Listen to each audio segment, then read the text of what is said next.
Good morning, everybody, Delaware Valley and beyond. Welcome to the Midday Show. I am Bob Cooney. We got Ray Dunn co-hosting with us today. Josh Safran producing. We are set, rocking, ready to roll. Pete Orr is not bringing this show down. I will not let it happen, Ray. We're doing... Dylan McKinnon's running around in his Dylan McKinnon style of giving us numbers of, like, hardly known Phillies players back in the day, and we had to try to guess him, and he got everybody with Pete Orr. Yeah.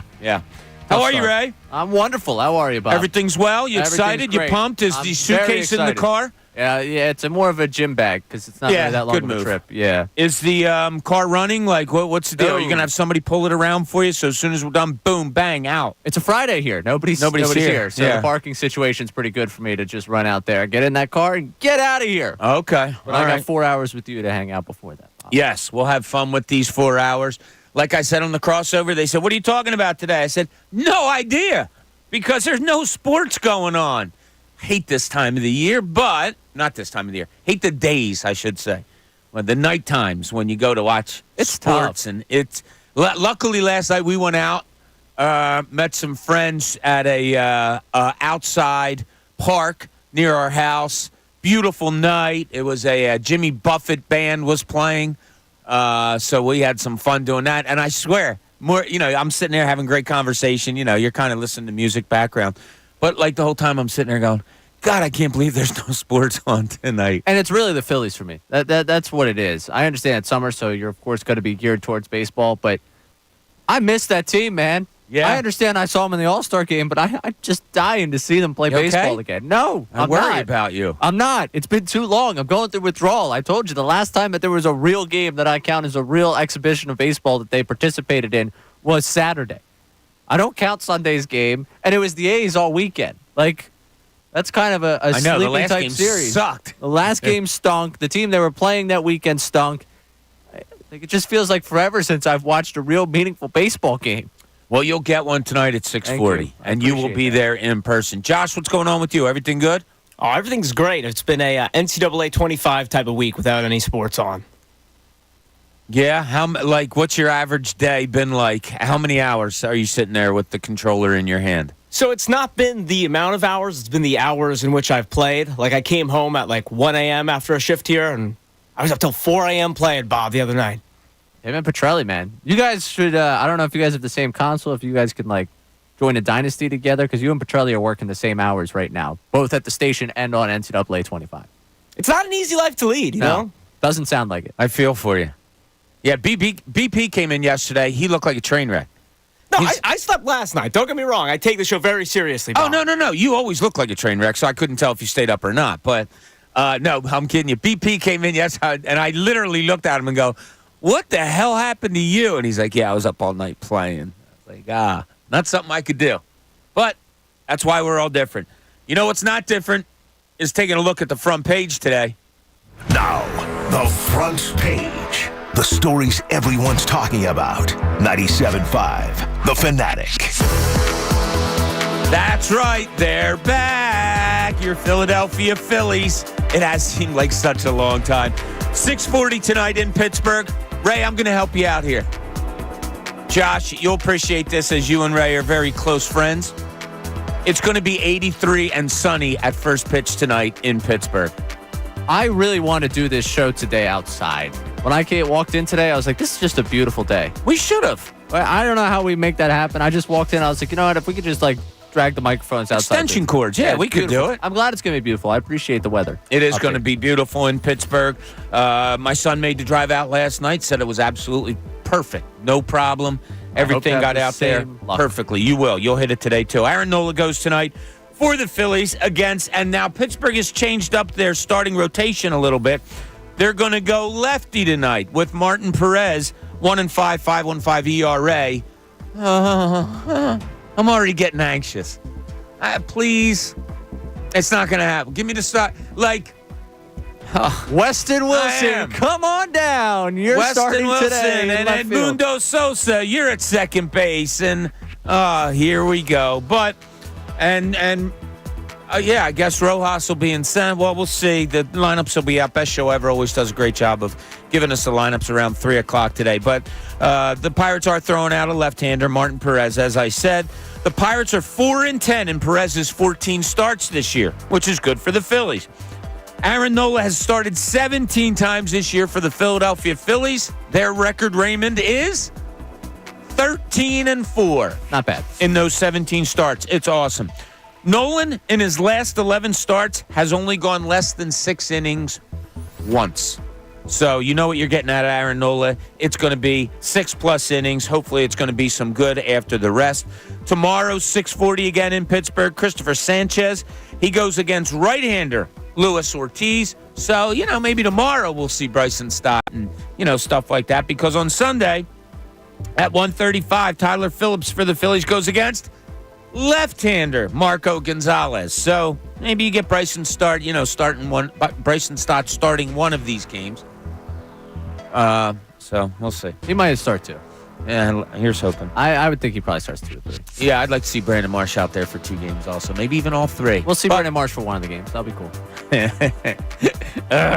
Anyway, your Sixers. Yeah, the Camden talk. There was a story written by a dude that I read the story about them possibly moving to Camden, and talks are on with New Jersey Governor Phil Murphy and stuff. Three quarters of the NBA owners have to approve this. They will take a vote if it actually comes to that. And I made a couple of texts this morning, sent a couple of texts this morning. I don't think it's going to happen. I don't think. And this happened like 10 or 12 years ago when I was on the beat. Talk of them moving to Camden when they were building the practice facility and all. And I remember getting in touch with GMs throughout the league, and it was just like laughing. No, nobody wants the Philadelphia 76ers moving out of Philadelphia. A lot of reasons on that. Tonight, Las Vegas Summer League continues as the Sixers play the San Antonio Spurs. You're not going to see any of that, right? Because you're going to be at PNC Park out in Pittsburgh. But I'll take notes for you, and I'll text them to you. Thank You're you. welcome. Philadelphia Eagles, 8 a.m. practice on Wednesday. Getting closer. We had some Eagles talk for you yesterday. You know that's going to ramp up. On the national front, here's the word that I wrote, Ray. What does it say? Nothing. Nothing going on. Nope. You got the WNBA All-Star game on Saturday night. I'm kind of looking forward to that.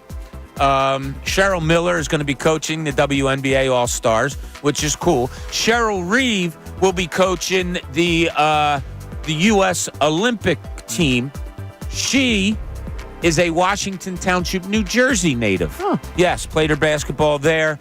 Obviously fantastic. So she is coaching the USA team.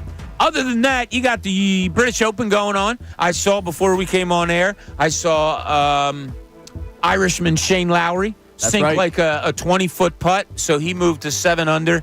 He was in the lead. Do you? Yep. I I just went, Irish. think I did too. But Oh, boy. I'll check it Look out. at that. Bob's winning the pool again. Maybe. Who's surprised? We'll see. I can't help it that you guys don't pick as well as I do. So that's all there is to it. But there's the front page. Not a whole lot going on there, but we'll dive into some stuff. It's like when Andrew and John had me for the crossover. What are you talking about today? I don't know. There's nothing really going on. So what are you going to say? But we do. And yesterday, it was during this show, and I think I told you off air. You did. A buddy of mine texts me, Josh, right? 30-plus year Eagles season ticket holder, breaks down sports in such a great way and is very level-headed about a lot of things. Doesn't get too up, doesn't get too down, like gets through all of the crap and really sees what sports is all about. And a lot of times opens my eyes with some of his observations. Texted me one word yesterday. He said, I have this word to say about the Eagles season. Eerie. And that's all he said. So I went back. Huh? As in the lake? No, it was 2 E's. So I went back to him and I said, eerie good or eerie bad? He said eerie bad. He thinks it's going to be a bad season for the Eagles. Is Erie ever good? Eerie good, like, yeah, it's eerie how good that was. It's a play on words. But don't you start with me. 10 after 10. So we laid out yesterday the defense and what we thought and where the questions, concerns, however you want to put it, where it all is, I think I'm not way more down. I'm really down on the Eagles' defense. I don't think many are there with me, but I don't look at it as it's just reality in my mind. When we went through individual positions yesterday, I think there's so many questions about this team. Eerie bad. Eerie. Really concerned about this season. Is that something you can just, if it's on a whiteboard, Ray, you can just erase and say, no, that's not true because of this? Or is it, like me, would you have a reaction of, ooh, wow, why? And you start to wonder about it. Well, yeah, I'm going to wonder about it when he says he has an eerie feeling towards it. I mean, I would say anxious, maybe. Like, eerie to me is giving off the idea of, like, oh, I feel like we're walking down the dark path here where this is going to go poorly. Like, I don't think there is a world where you're feeling eerie and it's like, oh, I'm suspicious, but it's going to turn out good. So if you gave me whether or not I felt like eerie's the way I would describe it, no, I don't have like one of those eerie suspicions. There's a lot of question marks when it comes to this season. I mean, it starts whether it be the personnel they put in place, whether it be the head coach they've got in place. And, when we talk personnel, we're also talking about, specifically on that defense, and then the changes that you have to make offensively with the new center. Like, we have justifiable question marks about this team. What I keep coming back to, because every time we walk down this path in terms of the conversation, I look at it as, okay, a season ago, my expectations were sky high. They came off of that Super Bowl, and I drank the Kool-Aid, man. I was looking at that offense. They'll figure it out defensively. It'll be enough. That offense too talented to sputter. They're going to do it again. And, hey, for 11 weeks, I was like, they keep winning. What am I going to do? Find trouble in winning? And then, obviously, the season went as it went. So I do feel like I have to realize where my feelings were and how they were really, really hurt at the end of that season to understand my analysis and understand my thought process going into this season. I have definitely taken the step back of, okay, I can't just say this offense is too talented to sputter. This offense is going to carry this defense because I have a strong sample size of a year before, but that didn't happen. My expectations aren't that, like, oh, yeah, Super Bowl run, that, like, let's go have that moment. If you're expecting that, yeah, you probably have an eerie feeling right now. If you're looking at this, my feeling is, okay, what about this season will be different, and what about this season can I look at to say, yeah, it's going to be either better or going to be worse? And I look at the changes they made, the coaching staff, makes me feel a little bit more solid in place because I at least have guys who have done it before, that have experience, that I can go back and say, okay, this is what they've done. This is where they've taken other places. And I do look at that talent on offense, and it's not that I think it can just drag a team to success, but I do think that it's going to be something that can lead you to double-digit win based on the your surroundings in the league right now. So it's not, I have question marks, but to say eerie, I don't know if I'm anticipating disaster. Yeah. Eerie to me is anticipating disaster. And it's why I made it a subject because, I know I talk about my friends a lot, but we do. We talk about sports an awful lot. For someone, the way I just described you, that is very even keel, is not a hot take. Like, you'll see when you meet him, Ray, just very, very looks at sports evenly. For him to come out and say eerie to me made me like, whoa. And this is a guy that, like, you'll ask him something before a season starts. And, he coaches high school ball. And I'll be like, what's the team going to be like this year? Oh, you're going to have a loss here, loss there, bing, bang, boom, boom. And, like, 95% of the time it plays out. And you're like, Jesus. Like, why do they even go through the season? He knows exactly how it's going to play out. It's why I brought it up. If I say eerie and then I relate it to the Eagles to you, Josh, and look, there's no answer that's wrong. Do you shake it off like, no, that's crazy? Does it make you think? Like, how do you go on that? To me, he still hasn't flushed last season. And maybe he knows more than I do. Like, he's a high school coach, and he knows that you can't just flush last season. I coaches basketball. Oh. I thought you meant football, but nonetheless. Like, to me, he just feels eerie about maybe some of this Jalen Hurts chatter with Nick Sirianni, some of the way the last season ended. To me, I feel like you got a whole new cast of characters and the coordinators. I'm ready for a fresh start. Yeah, that's great. But that's also, and this isn't you, and I'm not being mean to you. Isn't that kind of naive? Like, isn't it naive to say, oh, yeah, I'm just turning the page and they're going to be good again? That could be true. It's naive, but, like, They were in the Super Bowl the year before last year. It's just so quick that everyone forgot that. They want to focus on the collapse last year. Yeah. Yeah, no, it's okay. So here's the question I'm going to put out to you today, and there has to be a why. We're going to do a one-word thing. Eerie was what my friend described this Eagles season as being to him for some reason. You have one word, and you have to tell us why that you're going to use to describe this upcoming Eagles season right now. Eerie's probably as low as we're going to get, I would imagine. We've talked about the defense. I also want to talk about the offense today a little bit in that I do have a concern. I absolutely love the talent that they have. I don't know anything about the depth that this team has offensively, and that is a real concern. You saw Dallas Goedert go out last year, and it was like, okay, well, we're not going to throw to the tight end now. Is depth something that comes to your mind as far as a concern on the offensive side of the ball, Ray? Because we don't really talk negatively about the offensive side of the ball. Yeah, I mean, you're one unfortunate turn away from who as the second wide receiver, from who catching passes as the tight end. I mean, and Saquon, they brought him in, they signed him, excited for what he brings to this offense. One of the talking points of his entire career is staying on the field. Yep. And then Kenny G and Will Shipley, and that to me, once we start projecting out health, that's when I tend to stay away from that conversation. Yeah, so do I. So do I agree with you on that. So, depth is a concern in the idea of health. When healthy, this offense is going to be, has as much talent as any offensive unit in all the football. But it does concern me a little bit of we're going to go into this training camp with the third wide receiver is, I forget, who was it? Was it Calcaterra was the first name that Sirianni brought up the last time we heard from him? Yeah. That's not ideal. No. If the first name that jumps to your mind when you're talking third wide receiver, Grant Calcaterra. Not exactly what I want to hear from my head coach on that one. I don't know if maybe they had a conversation before he walked into that room. And he's like, yeah, that Calcaterra guy's pretty cool. But that's, it's a concern. It's a concern in that, of course, through now a 17-game football season, you can expect that somebody's going to miss a game here, a game there, and your second option is going to be what? I know yesterday we had the caller that was all about Jalen Hurts, or maybe 2 days ago, whatever it was, this week. I was like, yeah, okay.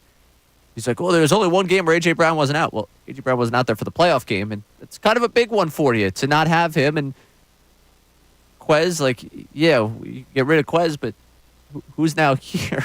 You lose. All right, we'll take quarterback away from it. You lose to Saquon Barkley for a few games. That, to me, I think it changes your game plan dramatically when you have to go to a Kenny Gainwell as opposed to a Saquon Barkley. And obviously we know the talent difference, but you're not going to use Kenny Gainwell in the same way you're going to use Saquon Barkley. So that drastically changes. If you lose either A.J. Brown, Devontae Smith, I can't even name who the receiver that's going to step up and be your next guy is. So that changes greatly. We talked about tight end. That gets ugly. I'm just going to be honest. That gets really ugly. So, offensive line, you're already starting 40% new players at a position. I wish I could do it as easily as you, Josh, and just turn the page and say, yeah, but it's a different year. And maybe it is. Look, this is such a winning organization. I do. I enjoy watching Jalen Hurts play. I love the ability that he has, whether it rises to the type of play he had in 2022, or if it kind of levels out closer to what last year was. We'll have to see that, and I've explained that I'm on the fence on that. But I don't know. I think I'm coming in more reality-based, or maybe negative, if you want to say negative, fine, about this Eagles team Skeptical. than many here. Skeptical, thank you. Than many here at the station. But I just feel like I can produce more reasons to be skeptical than I can to be whatever word you want to use the other way. Because that's what we're doing today. One-word answers. What is the word you would use to describe how you feel about this Philadelphia Eagles team going into this season? Because I had a buddy that texted me eerie, which is a deep one, a dark one. Maybe you're not there, that's fine. But let us know, 610-632-0975. Give us your one word to describe the Philadelphia Eagles and why. Why do you feel the way you do about that word? We got Ray Dunn with us all day long, co-hosting. I'm Bob Cooney. This is Middays, 97.5 The Fanatic.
Bopping, hands moving, feet tapping today as we're on our Fun Friday here.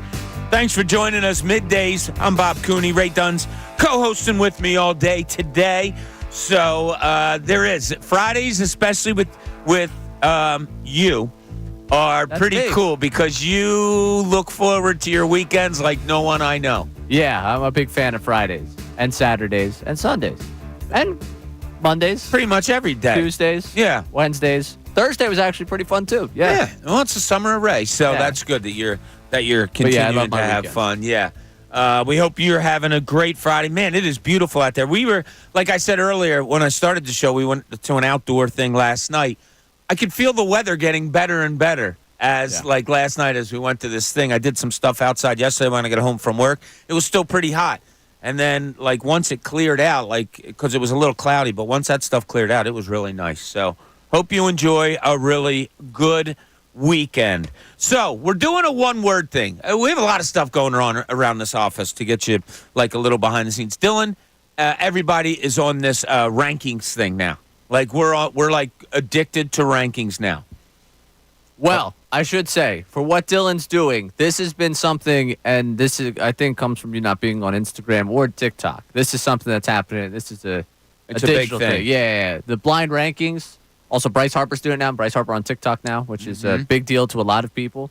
But these blind ranking things, people are just infatuated with doing them. And Dylan is kind of right in there with everyone else. I've never seen anyone in my life have so much fun doing stuff like that than Dylan. It's great. Yeah. His joy with it brings joy to me. Me too. Until it Although, causes problems with me, which I'm not going to give away any content that could be coming on our Instagram at all. But I do have issues with content that's coming on our Instagram at some point this weekend. so I could tell you had issues, and I'll tell you why. So we go to our last break, and Josh comes into our studio, and I go over towards the TV to turn it on to put on the British Open. And Josh comes in, and he and I are talking. Ray's seat is behind me. I turn around, no Ray. And I know he didn't walk out the door because Josh and I were standing at the open door. So I'm looking around like, what the hell? Then Dylan comes in. I come, I sit at my desk. There's Ray hiding under a desk. True. Are you afraid of someone here? Or are you? No, I just didn't want to have the conversation about what just transpired out there during the break. Dylan's starting to cause problems with me. Oh. Yep. Man, I'll tell you, I got your back, man. Appreciate Between that. him and Silvana, I just don't understand I what don't goes on I don't here. get a second apiece around here. Doesn't seem like it, and I'm not going to stand for it anymore. I'll tell you that. I got to tell you also that the 10 o'clock hour, it's brought to you by Window Nation. Take advantage of Window Nation's 50% off sale on all style windows. Plus, make no down payment with no payments and no interest for 12 full months. Call 866-90-NATION or visit windownation.com. All right, Ray, I didn't want to give you too much homework. That's why I made it a one-word answer. We've talked a lot yesterday about the Eagles' defense, my questions about it. We went through it. I think we were all in agreement, like, wow, there is a lot of questions there. But I got a text. It said eerie. That's what my friend said. That's how he described this Eagles season coming up. What is your one word and why to describe how you feel about this upcoming Eagles season? Cautious. Okay, why? If I was given two, it would be cautiously optimistic, but cautious is the word I'm going because that's the way I feel. I know how excited, how swept up in it I'm going to get.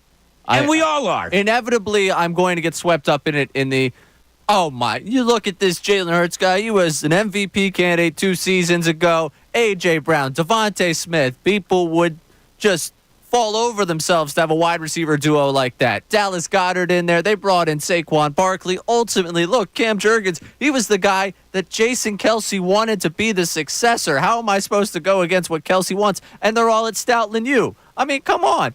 What more? How could I have problems offensively? And then you look at what they did in the offseason defensively. They brought back the guy I wanted in C.J. Gardner-Johnson. And then they went in the draft and they got 2 guys that everyone thought were going to be first-round defensive backs. They got both of them, Quinyon Mitchell, Cooper DeJean.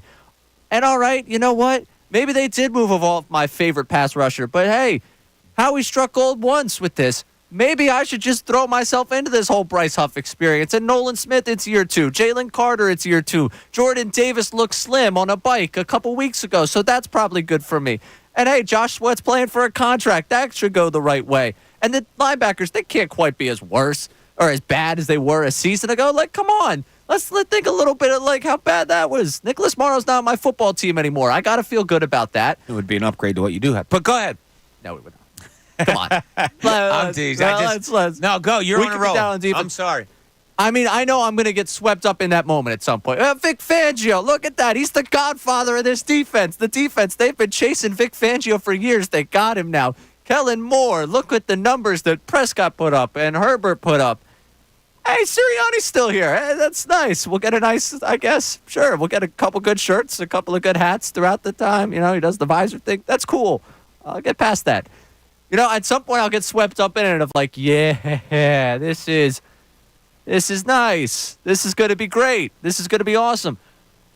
And I'm going to just have to talk myself back of, hey, you got swept up in this before? You got swept up in, and you're right to get swept up. We all do because we love the Eagles. And ultimately I want to see them succeed. But I think cautious is my word because every time I start to go down that path of, no, I think they're just like, this is just going to be great. I have to remind myself, hey, why? Once you start asking that why question, then I start to tempt myself back down to, yeah, there's a lot of question marks with a team that I think has talent on it, and I think has better coaching than a season ago. I think, again, they have a better offense in terms of skill players than a season ago. I like talent they brought on the back end of that defense better than a season ago. There's reasons for me to be optimistic. There's reasons for me to feel like, yeah, this is going somewhere this year.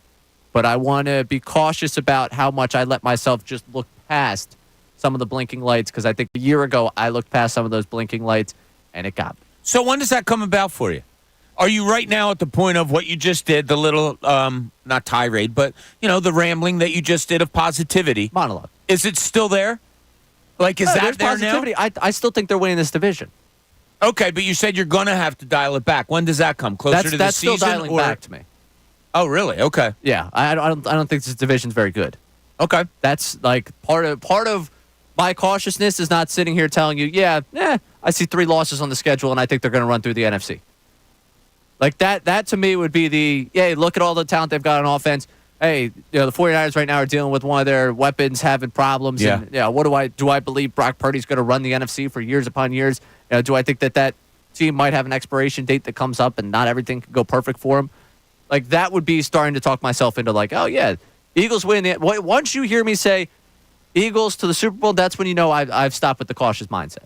Okay. Because I think this is a playoff team. I think looking at the NFC and the entire scope of what this conference is and looking specifically at the East, I have a hard time believing, even if Jaden Daniels has a great rookie season, I think Washington has a lot to work on to get themselves to the level. I do too. I don't think they're making that huge where the jump. Eagles are. Yeah, exactly. Daniel Jones plays quarterback for the Giants.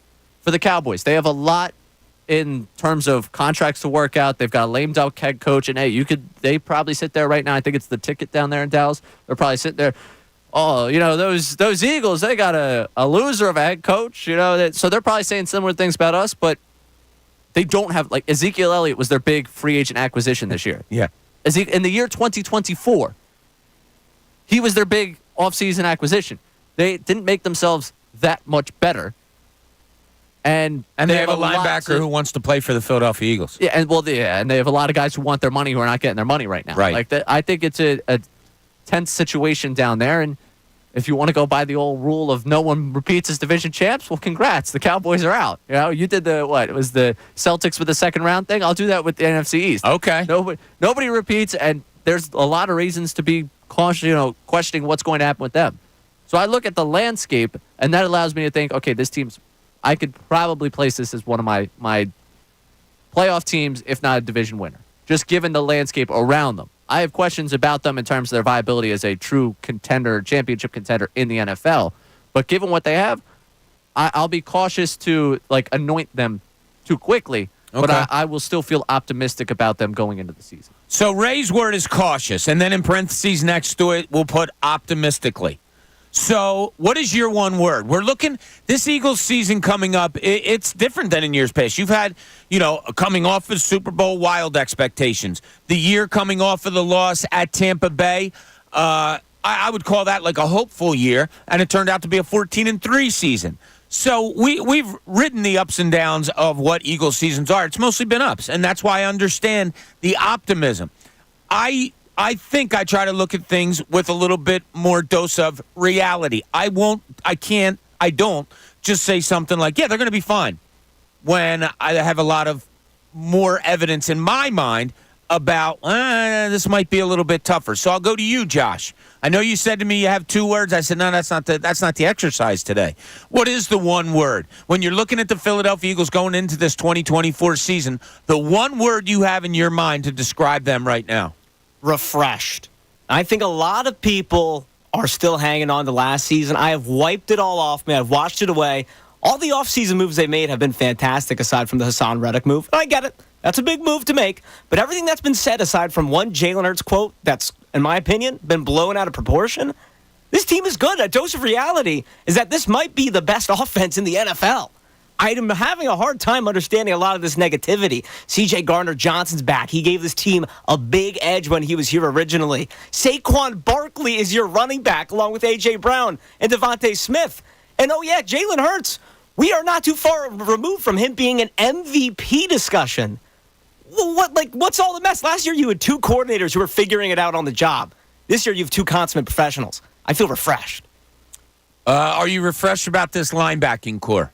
No, but it's better than they had last year. I've never felt good about this linebacking core since I've watched Eagles football. Do you feel better about the pass rush? That I'll say no. You got me there. But I feel as much worse I feel about the pass rush, I feel that much better about the secondary. To me, that's a wash. Why? Why the secondary excites you so much? You mentioned CJ, and that's good. Attitude, all that. He had his best year ever as a Philadelphia Eagle. Maybe that comes back into play. Couldn't stay on the field last season. Has missed 24 games over the last 3 seasons. Have you been listening to this Birds Insider show we got here, Bob? Because Andrew DeCecco has been talking up this cornerback room like crazy. It's not just Quinyon Mitchell. Isaiah Rodgers looking good. Keely Ringo's looking good. Everybody looks good in the summertime. Everybody, fair enough, Bob. But I got to imagine some of these young guys are going to take another step forward. Plus, you're bringing back that edge and that veteran, I don't want to say leadership because I'm not sure I'm not in that locker room, but just like that dog in C.J. Gardner-Johnson. You can't quantify dog, Bob. True. Can't put a number to dog on that one. I guess not. Everyone loves the attitude. Oh, boy. Have you ever heard of a offensive lineman not getting off his block in the summertime? It's like everything is great in the summertime. So to hear, I don't care who it is, and I love Andrew DeCecco, and very excited for him to be with us during this football season as our Eagles insider this year. But I'm sorry, I don't. It's been Simmons shooting jump shots on in the summertime. Like, stop. We never hear anything bad in the summertime if it's not an injury. Like, he wasn't catching the ball during the OTAs. It kept going on. We just don't hear it. And I'm not poo-pooing. So your word is refreshing. That's great. What's yours? 610-632-0975. Give us a call. Let us know what your one word is, because people, I think there's more optimism than not when it comes to this Eagles season, and I understand it. Where do you lie? Are you optimistic on this? Is your word, that a relative of that? Or are you some other place? You might be. 610-632-0975. You can text us or give us a call. Love to hear from you. What's your one word for the Philadelphia Eagles?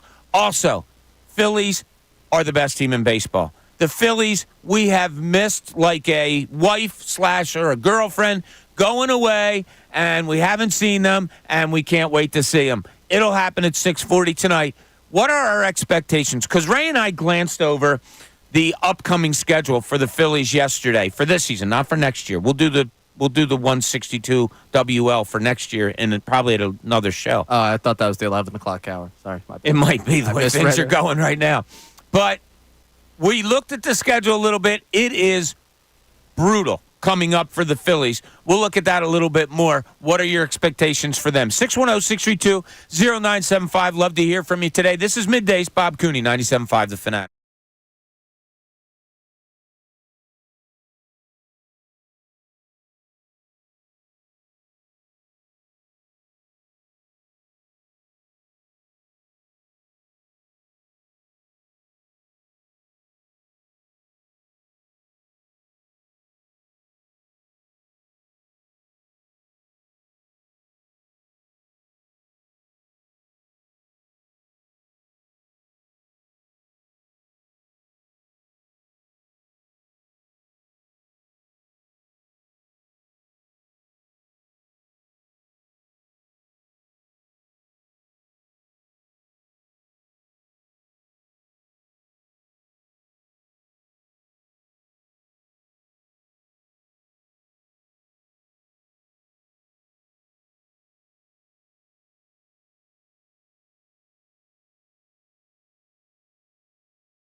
Welcome back. Thanks for being with us here. Midday shows, 97.5 The Fanatic.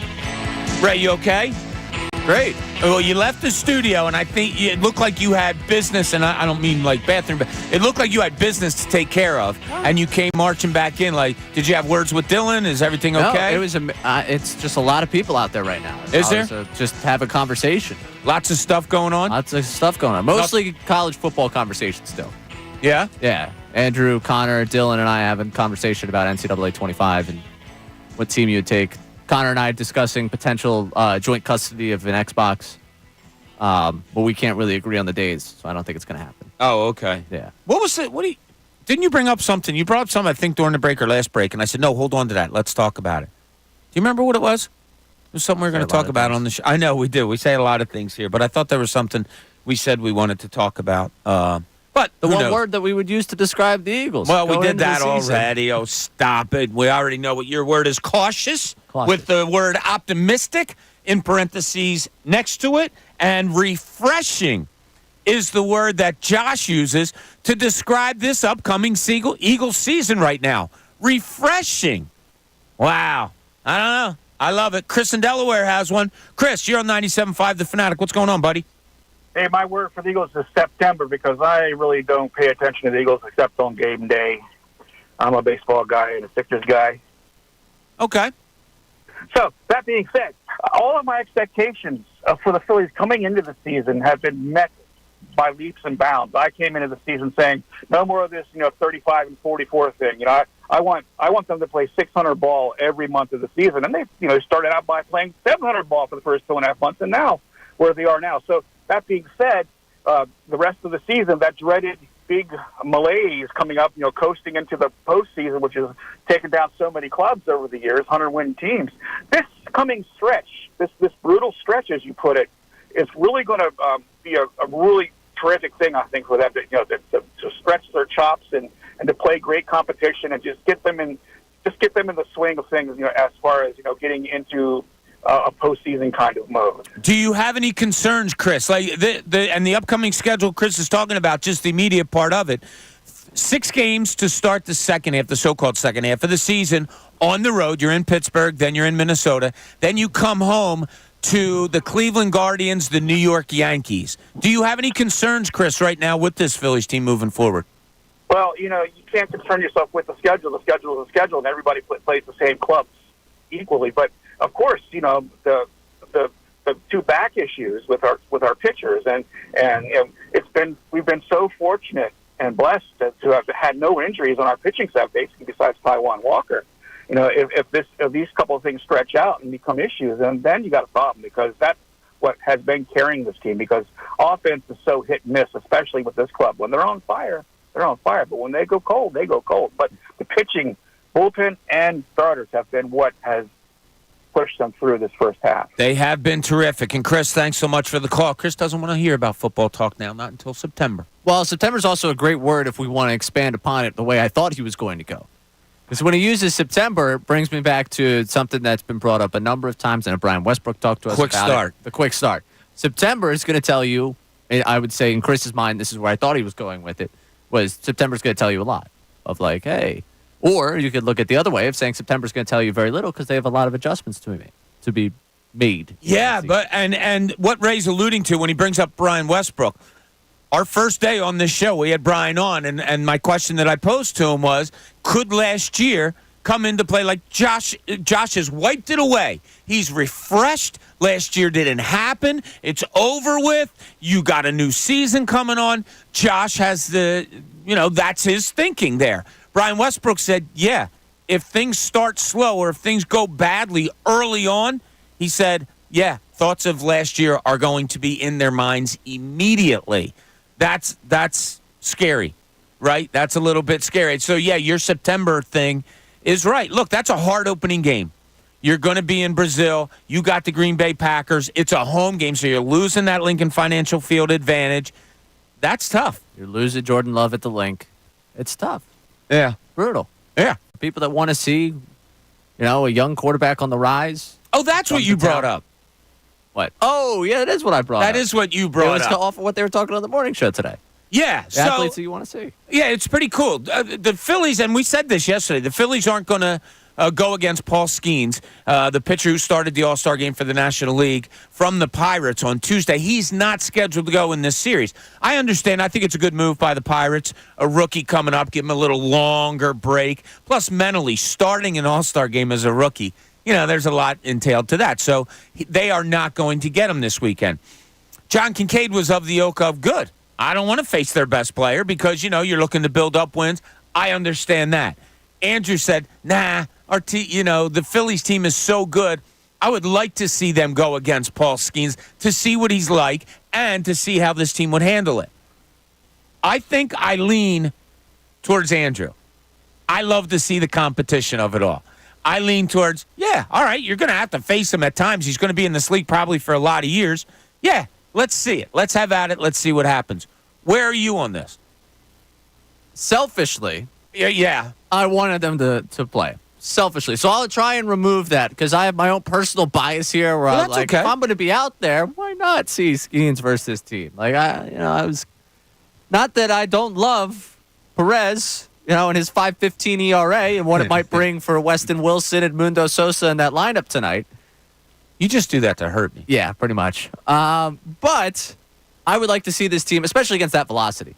You start to think about some of the pitchers you might end up facing down the line, down in the postseason, and I'm not going to make a sweeping statement over a July game against Paul Skeens, but it's good for you to see, someone consistently pump in 100 when the last couple of innings in the postseason, you're probably going to see consistently guys that are upper 90s towards 100 in terms of pumping fastballs at you, and some of these starters do it to you where they're pumping, high 90s, close to 100. So I'd love to see them against that type of arm because it can only help you. It can only help you to get that experience.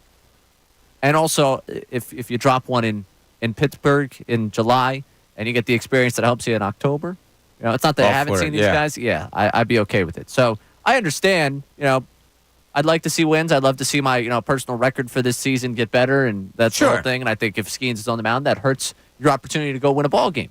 But Christian Yelich was making the jokes at the All-Star game, like, someone asked him, like, how would you guys have approached it differently? Because it was the Brewers that got no hit through 7 innings against him.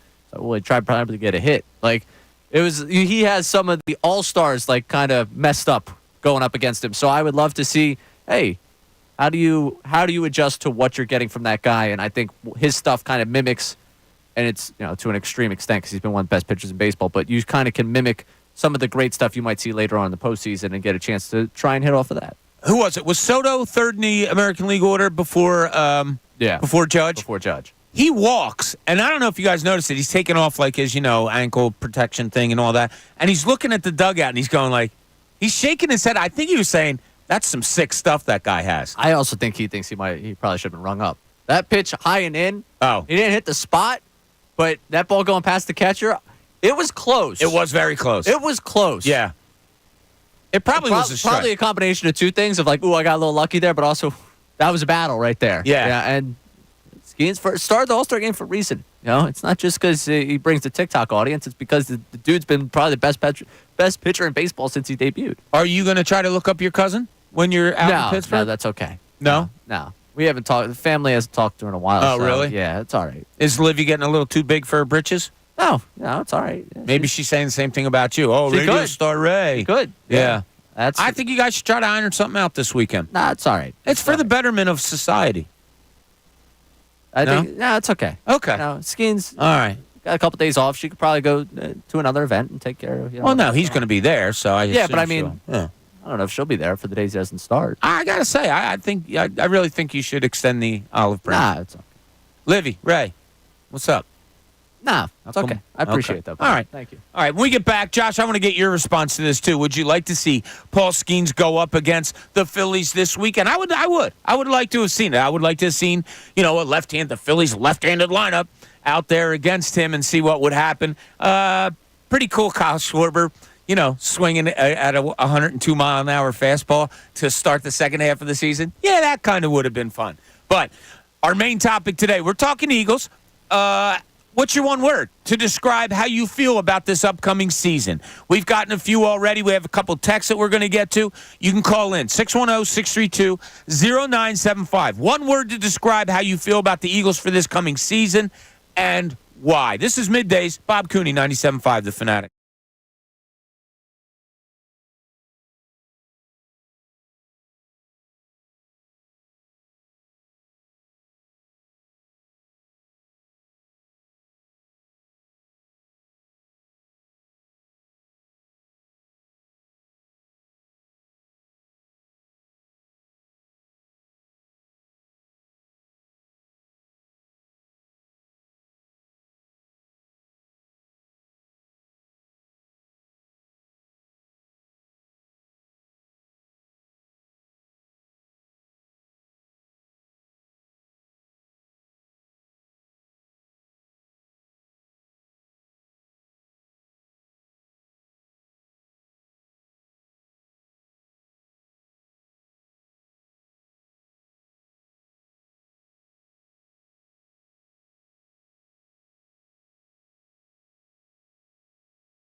I'm thirsty.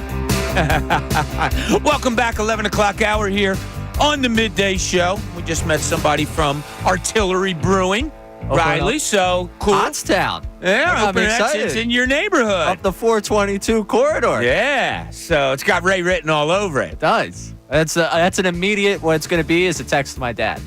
Hey, I hear there's new beer coming up our way. Uh-huh. Let's go check it out. Your dad's a big IPA guy, right? IPA, yes. Big IPA. Only. No, he'll drink. Beer is beer to him, but like Yeah. he'll drink. He likes his IPAs, but if you throw, one of the lights at him, he'll still have it. Yeah, we went to this event last night, to that little concert thing last night. They have food trucks and beer and a beer truck. So they had like 4 or 5 different IPAs available. Not the just normal stuff. It was all IPA. Oh, Yeah.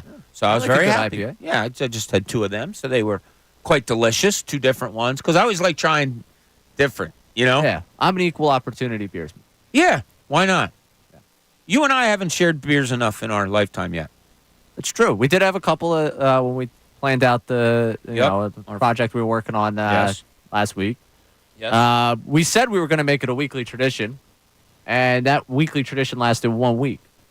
Well, yeah. It's hard. We should blame when MBG. Well, no, we can. No. We can blame Yeah, her. We that's can easy blame for us. another guy that used to work here who was height challenged. But, I was the one Friday I was free, you were in Aruba.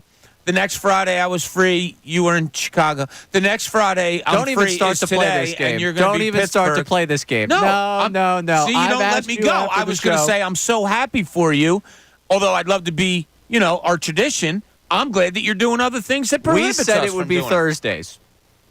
Oh.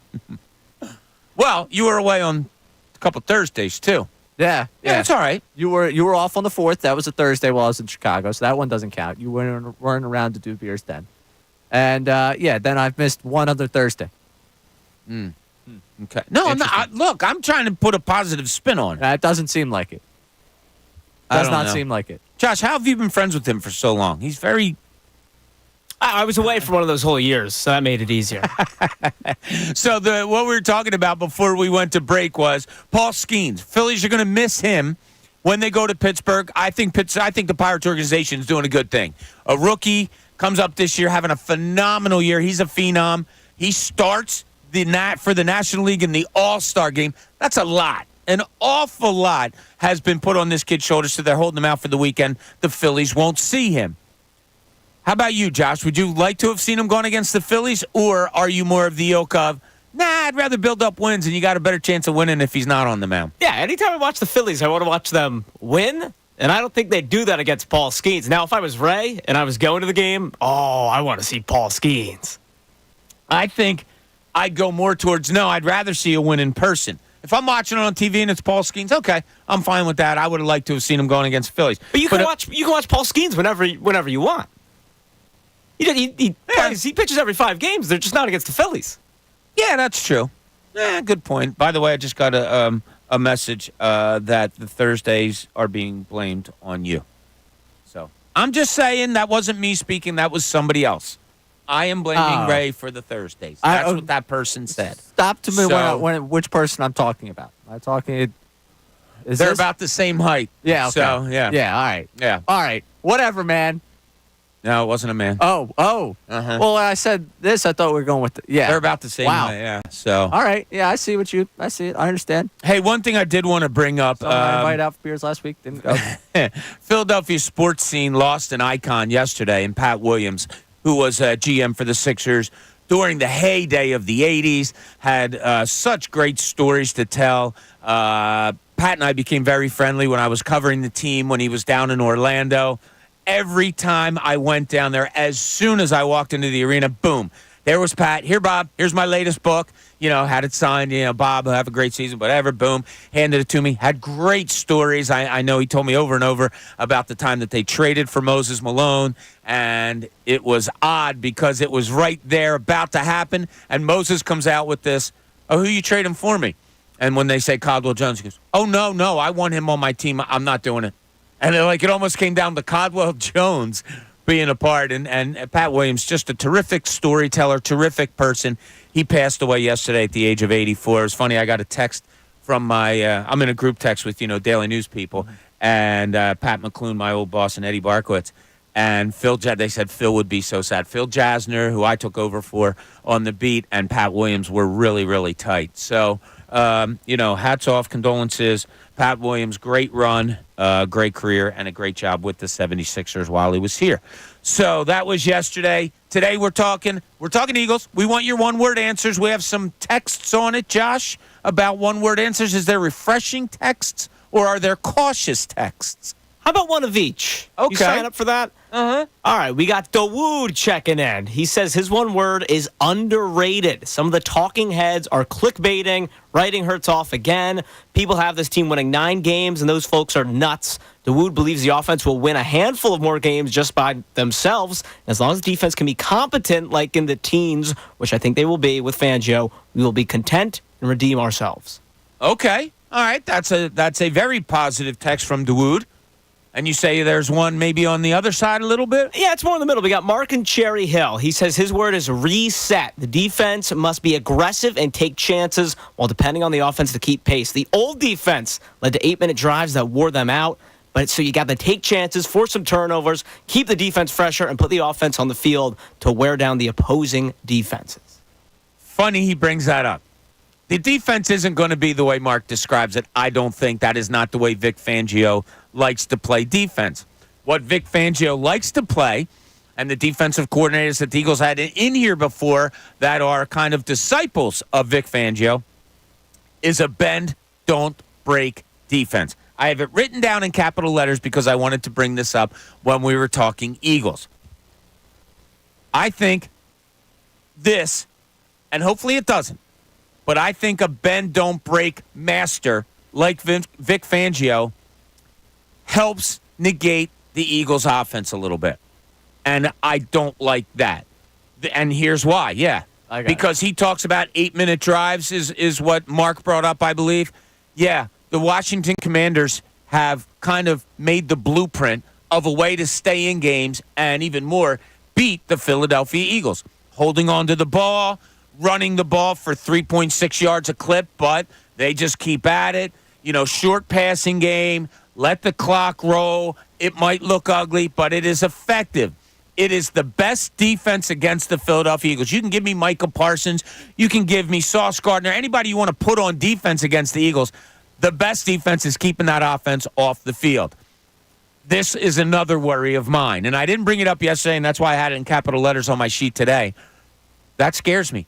Bend, don't break, especially when you don't have a lot of talented players, playmakers, I should say, on this defense. I don't know. I'm with Mark that I worry about those 8-9-minute drives becoming more commonplace. Yeah, I hate to break it to Mark. I don't know if he's going to get the aggressive defense. It's not even I don't know. I don't think he's going to get the aggressive defense that he would like to see this year from Vic Fangio. I'll go back to what I said when they hired Fangio, which was I love this hire for a multitude of reasons. Really just 2 reasons. One, well, was it a multitude or was it 2? Well, basically 2.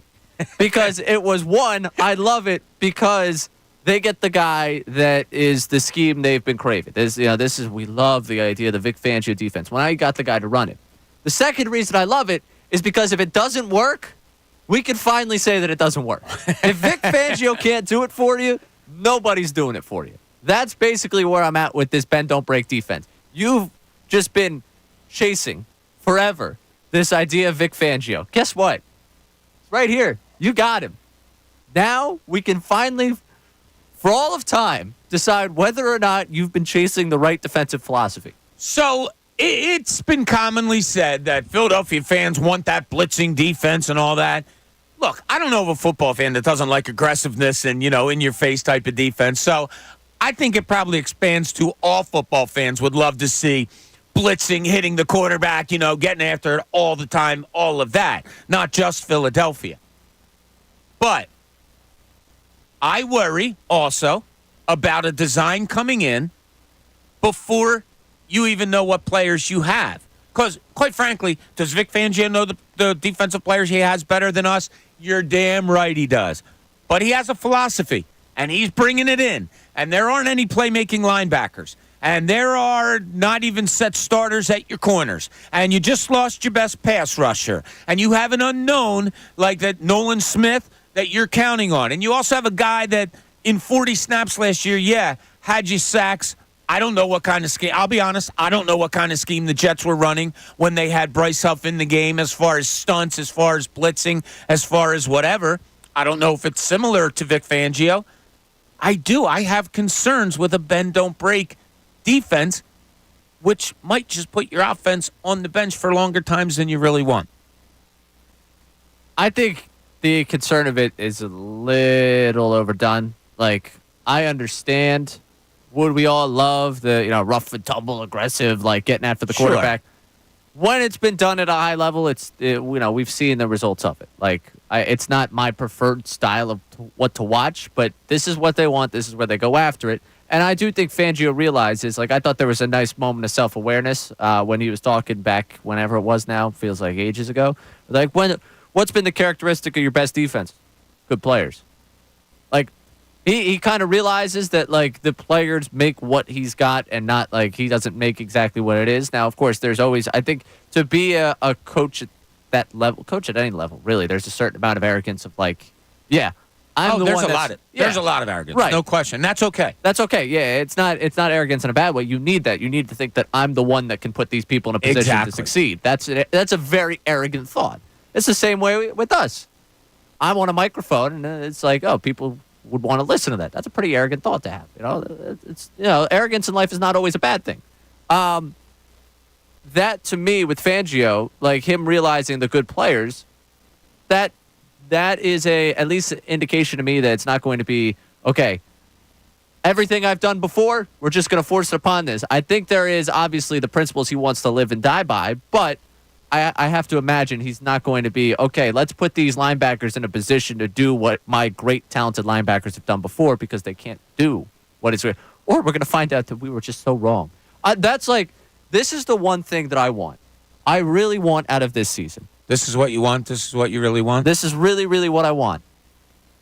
I want to come to the end of the season, and I just want to, like, look in the mirror and be like, wow, what an imbecile. You didn't think they could figure out the linebacker position? That's what I hope. I really do. I'm not going to get it, but I really want at some point to be like, wow, you were just harping for how many months about the linebackers, and they ended up just being good. I can't even. I wanted to go fine. I thought about great. You were, yeah. I was stuck between. I thought you were going to use great. Really again. Really good. No, they were just good.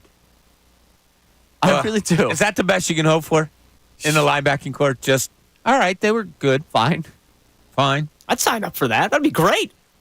No, it would be fine. That's exactly not great. That's what we're saying. Graded on a curve. Great, yes. Graded on a curve, I guess. But I just asked you about the linebacking court a little while ago. And what was your response when I said, yeah. They could be okay? They could be okay, yeah. I think everyone's thing is, can it be as bad as last year? No. You have a guy that wasn't a starter at the end of the season, and Devin White, he got benched. You have a guy in Nakobe Dean that you know absolutely nothing about when it comes to NFL football linebacking. And you have a guy, Zach Bond, that even guys in the know, like an Andrew DiCecco, has said, yeah, I'm kind of surprised that he's the first name that they're mentioning. How the hell you can say that's better than anything, I have no idea. I just don't. I watched Nicholas Morrow last season. Okay. You have never watched Nakobe Dean. That's fair, but I can't imagine it's worse than Nicholas Morrow. I watched Shaq Leonard, who, all due respect, had a great career. Okay, Probably this time next year could be, man, I can't believe they even gave Devin White a contract. It could be, wow, that guy was shot at 26.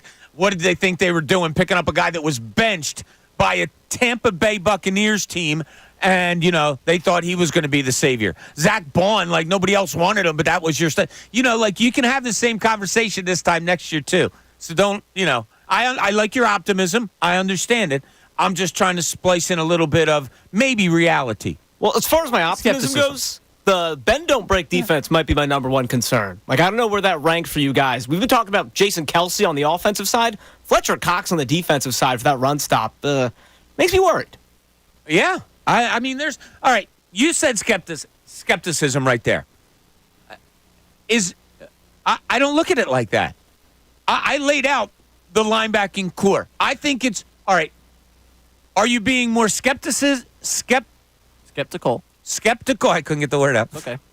Or are you being more optimist when you look like what is a bigger reach? That this linebacking core is not going to be good, or, well, they're going to be better than last year and they're going to be good. I got to say, if there's a needle here, it's not even wavering to go towards optimism. It's not wavering to go. It's more realistic to think that this linebacking core is not enough. I think you can have optimism in the sense of, hey, look at Devin White and what he was supposed to be. You said it at the beginning of his career. You were like, yeah, I wanted to see that guy play football. Yeah, he was fun to watch. Nakobe Dean had the grade that he had when that draft and dropped and all that. We've done the conversation with him a million times. He was the leader on one of the best college defense, yada, yada, yada. Like, you can start walking down your path of like, okay, can he be a contributor to a good defense? I don't need necessarily to be the anchor in the middle. Zach Bond, again, darts at a dartboard here for me on that one. Like, I hope that I'm just such a casual that it's like, yeah, it was obvious Zach Bond was going to move from what he was to be an off-ball linebacker and be successful in this league. Like, you can cobble together optimistic thoughts about it. Now, the realistic side... I can be optimistic you're going to make first pitch of the Phillies game tonight, too. I'm actually pretty optimistic about that. Yeah, okay. Yeah. I was optimistic about making it to Wrigley Field for first pitch, too, and I missed that, too. So, yeah. I generally go pretty optimistic on things. And that's great. And I do, too. Believe me, my wife, it drives her nuts in that, if the problem arises, usually my next words are, it'll be all right. And, like, I can see the angst in her face. Like, yeah okay, of course to you it will. But in this job, in my profession, and this, I also have to sprinkle in reality, maybe more so than I should in my day-to-day life. I think it's more reality than optimism concerning this defense. Well, I think the question was more when you're swinging the pendulum of reality. Is reality closer to optimism or is it closer to pessimism with this linebacker? It's definitely closer to pessimism. Right. It is. I'm just saying, like, you can cobble together optimistic thoughts for it. There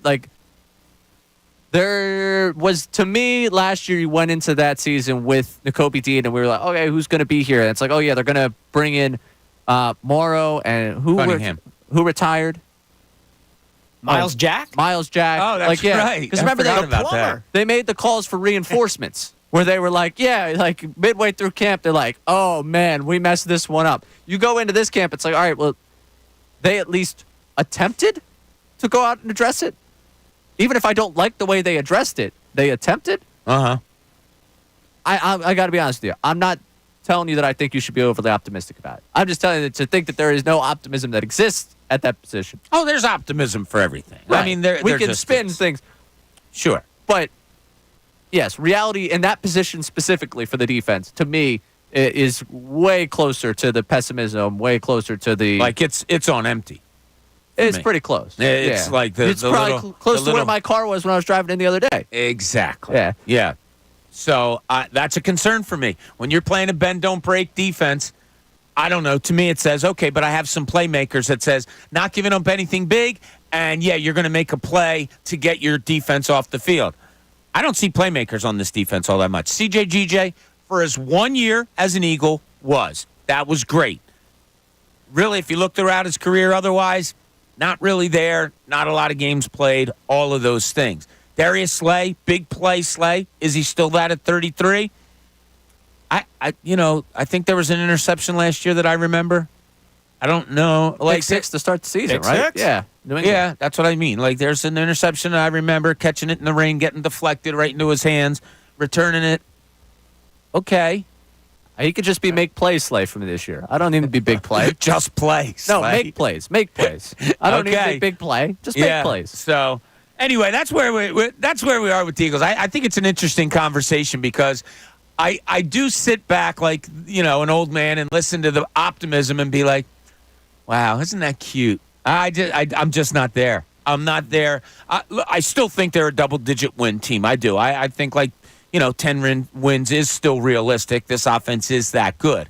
But, looking at it with the rose-colored glasses, I'm just not there. And look, I'm not saying I'm right.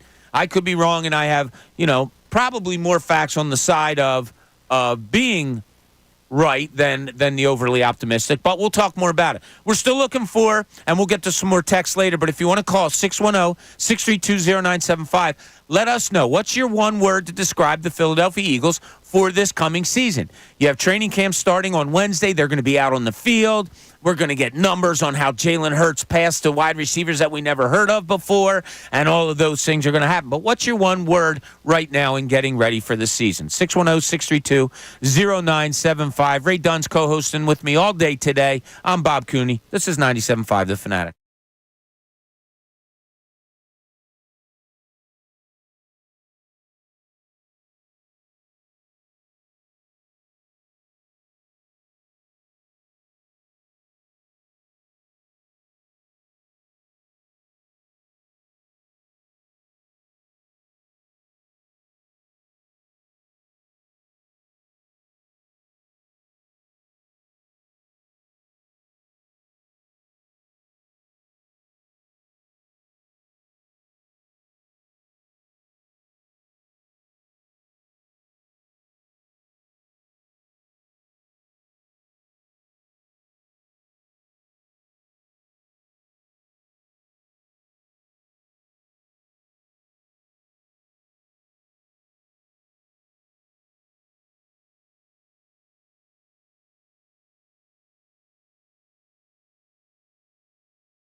7:30-ish here.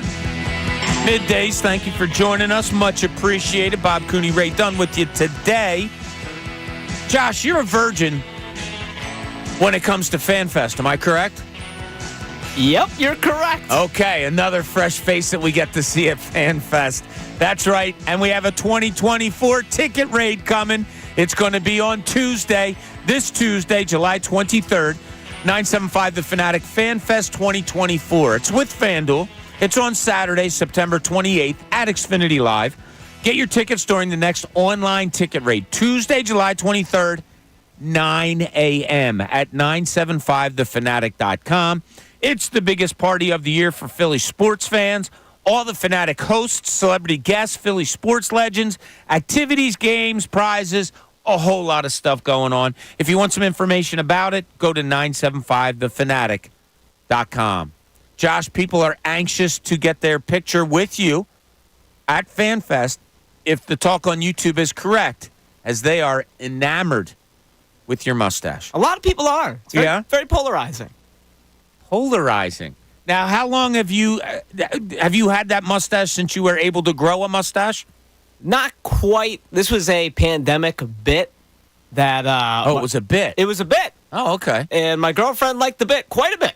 So here we are 4 years later. Yeah? And no shave.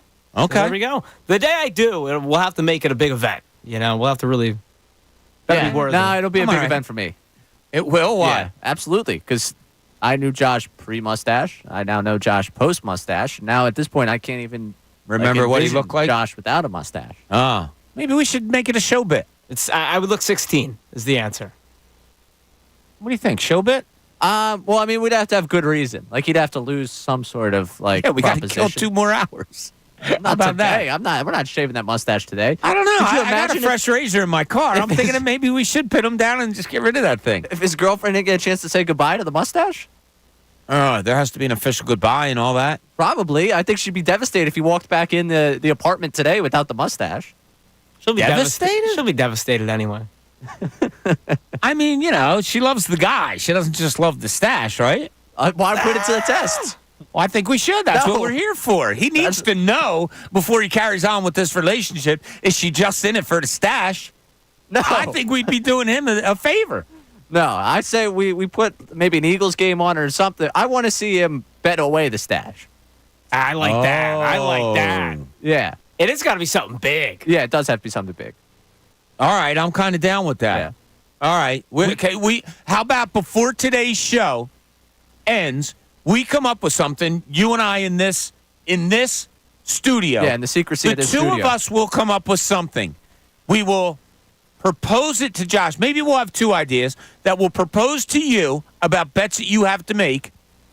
And if you don't win them, stash is off. Feels a little artificial, but I'll hear you out. We'll find a way. We'll find a way to take his Yeah, we'll figure stash. it out. Okay. I don't want yeah. I do feel bad though, because I feel like if I'm taking, I don't want to like get on your girlfriend's bad side on this one. Like I feel like I'm almost taking away something that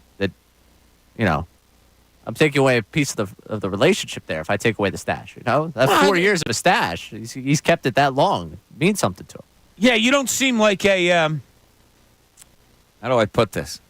You don't seem like a person who could grow a mustache back like in a week or 2. No, It looks like it's going to take some I don't think so effort. either, Bob, which is a big part of the concern. Yeah. Okay. Yeah, that's why it's got to be something pretty monumental. Now, Ray, he can grow a stash. Like he'll grow a stash on his drive to Pittsburgh today. Yeah. Like the 4 hours and 20 minutes he's in the car, stash will be grown. Well, if I have to shave it, then Ray's got to grow one in. I mean, there's got to be one mustache. Ray Ooh. already. Oh, that's not That's not bad. bad. A stash for a stash trade. Okay, Who says no? I'm going to have to oversee this.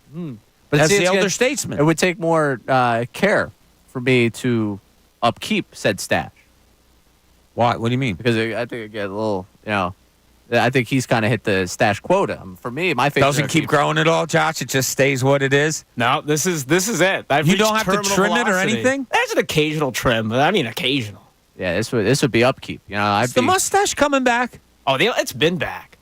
Is it? You ever watch? I mean, you watch a college baseball game. Oh, look at Paul Skeens, for Yeah. example. Like all these young guys, they got stashes. Difference is they can throw 100 miles per hour. I think it's a baseball thing. What do you throw, 90? 95? 45. Oh, man. Look, the one thing I love about this Phillies team is that they are, and I know this is impossible to do for 162 games, but they seem to be, and it all comes from like Schwarber and Harper, laser focused. And it's like there's no throwaway series. Sunday, the last game against the A's, all right, throwaway game, that got away from you, whatever, that's going to happen probably a handful of times in 162. But they are just focused on winning each game, and they don't take anything for granted.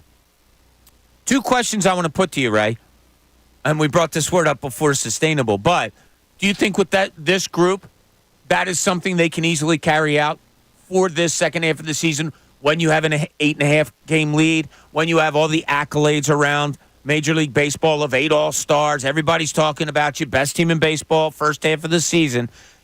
Are you confident they can carry that through? Yeah, I am. I mean, I look at some of the tests that have been put in front of them. I remember we were having the conversation after they played anyone. Then the Brewers came in here leading the NL Central and went back without a win to Milwaukee. The Dodgers came in here for a 3-game set, and it was like, whoa, they just lost 2 or 3 to the Braves. What does this mean? Oh, goodbye, L.A. I think this group likes to try to raise themselves to the challenge in front of them. And yes, we can throw in the Braves series in there where they lose 2 or 3 down in Atlanta. I'll remind you again, Mercado pitched that Sunday, which is, we'll go to concerns, who's taking the ball every 5th day is really mine. I look at it and say, yeah, I think especially given the schedule they've got from now till the end of August, you don't really have a lapse in focus. You're not going to be sent out to Colorado for a 4-game set where it's like, oh, we're up so much right now. We're out playing this bad team. You're not going down to, Miami. I think you might go to Miami once in this August stretch, but you're not getting like Colorado, Miami, like long extended 14-game stretch where you're playing just bad teams. Right. You have to lock in against this schedule. You have to lock in. Like you had your chance to break. Bohm had a chance to go down to Wildwood. Bryson Stott got a chance to go wherever he was on the beach that they're making fun of him for being there. JT was down in Florida. You all got your breakaway for a couple of days. You're back. You're playing a Pittsburgh team that's hungry to get themselves back in that wild card conversation. And I think that, kind of laser focus. You had all the attention on you at All-Star, weekend or All-Star week. You come back, and it's now go time. You hit the ground running. You've got these 6 games that are moderate in terms of difficulty, and then you really get into an incredibly tough, 10-game stretch that I think they have to, or 16-game stretch where they have to be ready for it. I think they will be ready for it because this team, they talked about it, but they've now shown you about it where they were like, yeah, last year kind of kicked us into gear of like, hey, we got to just be better. Like, they have not proven what they want to prove yet at all. Yeah. Or come close to it. And I thought it was cool how it was said after the home run derby contest. Like, this doesn't seem like anything major, but I'm forgetting the name of the guy on the Dodgers. Somebody alluded to the Dodgers, how teammates didn't stick around for the home run derby contest, stayed for a little bit for who was Teoscar Hernandez, right? Yeah, but I think Ben Verlander was one that pointed it out. Yeah, right, Teoscar okay. Hernandez. And only one Dodger stuck around for the end of it. Pointed to the Phillies and said, yeah, none of those guys left. All those guys were there. They were having fun. They were riding it out. We talk about the specialness of things that happen with this team. I think that's kind of big. I do. They didn't want to leave. Why? Because they wanted to be around each other. They wanted to root for their other guy. They're having fun with each other. That's why I do. I think this is something they can carry through of, hey, we take it one day at a time, one game at a time, one series at a time. I love their approach. But I also kind of need to be reassured of it in these 6 away games. Really? I kind of do. Like, I don't want to come out of this break and go, come on, get righted. That's kind of short-sighted, I'll say. But a 6-game road trip and then a really tough 2 series coming back to Philadelphia, I want 4-2 at least. Yeah, I mean, I guess to me, it's going to be a lot more about the pitching. I'm going to find out if Tyler Phillips, can sustain what we've seen through 2 outings. We're going to find out if Wheeler and Suarez are really, healthy. That to me, this 6 games that they're coming out of the break are more of an educational approach than an actual proving anything to me. That's a way of looking at it. Because to me, it comes again so much down to what you have in arms right now. And I look at this stretch coming up. I'm either going to learn a ton about them and how they stack up against other competition, or I'm going to learn a ton about where we're at right now and how we have to manage everyone the rest of the way. If they come out in Pittsburgh and I see I think Sunday is when we're going to get to see Tyler Phillips. I think it goes Nola, Sanchez, Phillips to open up this second half, but open up this last 66 games. Phillips on Sunday, okay, I'll see. Is he something right now? Is he really what we hope he is? And that's a fifth starter. So I'm not saying like he's got to go 7 and strike out 8 batters, 2 hits, maybe one of them could be a run. Like, no, I just want to see, command of the zone, all those things. And then Monday and Tuesday, I'll be very, very intrigued on the Wheeler and Suarez starts to see where they're at, because that's, I think, going to set the barometer for my expectations over that 16-game stretch that comes up, opening with Cleveland and New York at home, and then going on the road for that West Coast swing of L.A., Arizona. There's another road trip in there somewhere that's slipping my mind right now, but I'm going to keep talking till I can figure it out. They go L.A., Arizona, LA. Something else. We just Seattle. Yes, it starts in Seattle. LA. Yeah, Seattle, LA, Arizona for that stretch. So my expectations for that are going to be set on basically what I think I see out of the pitching in this first 6 games. Okay. And isn't it a luxury? Oh, man, your best 2 starting pitchers, because we'll say Wheeler and Suarez were Suarez were that.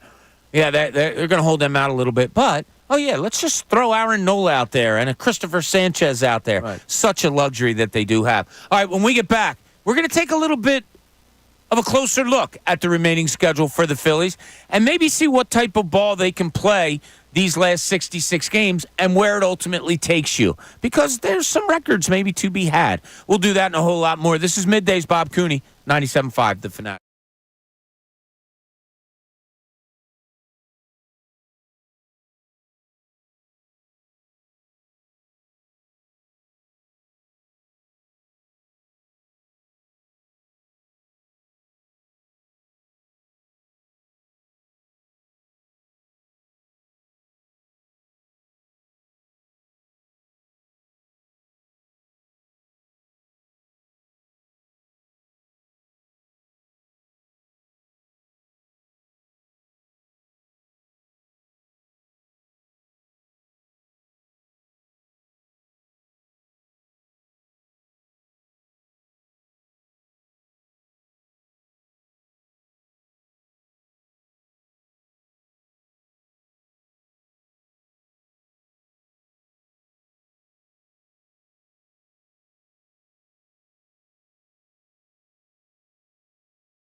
Welcome back. Middays, 97.5, The Fanatic.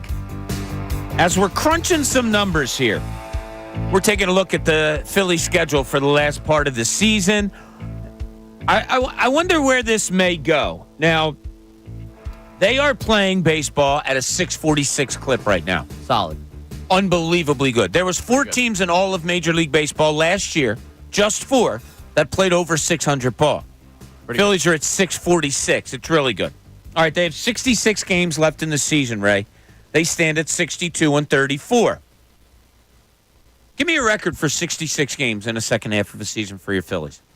43-23. 43-23. That's playing 6. I just had this on my. That's playing 652 baseball. They are playing 646 baseball so far this season. You have them playing better in the second half of the season. Yeah.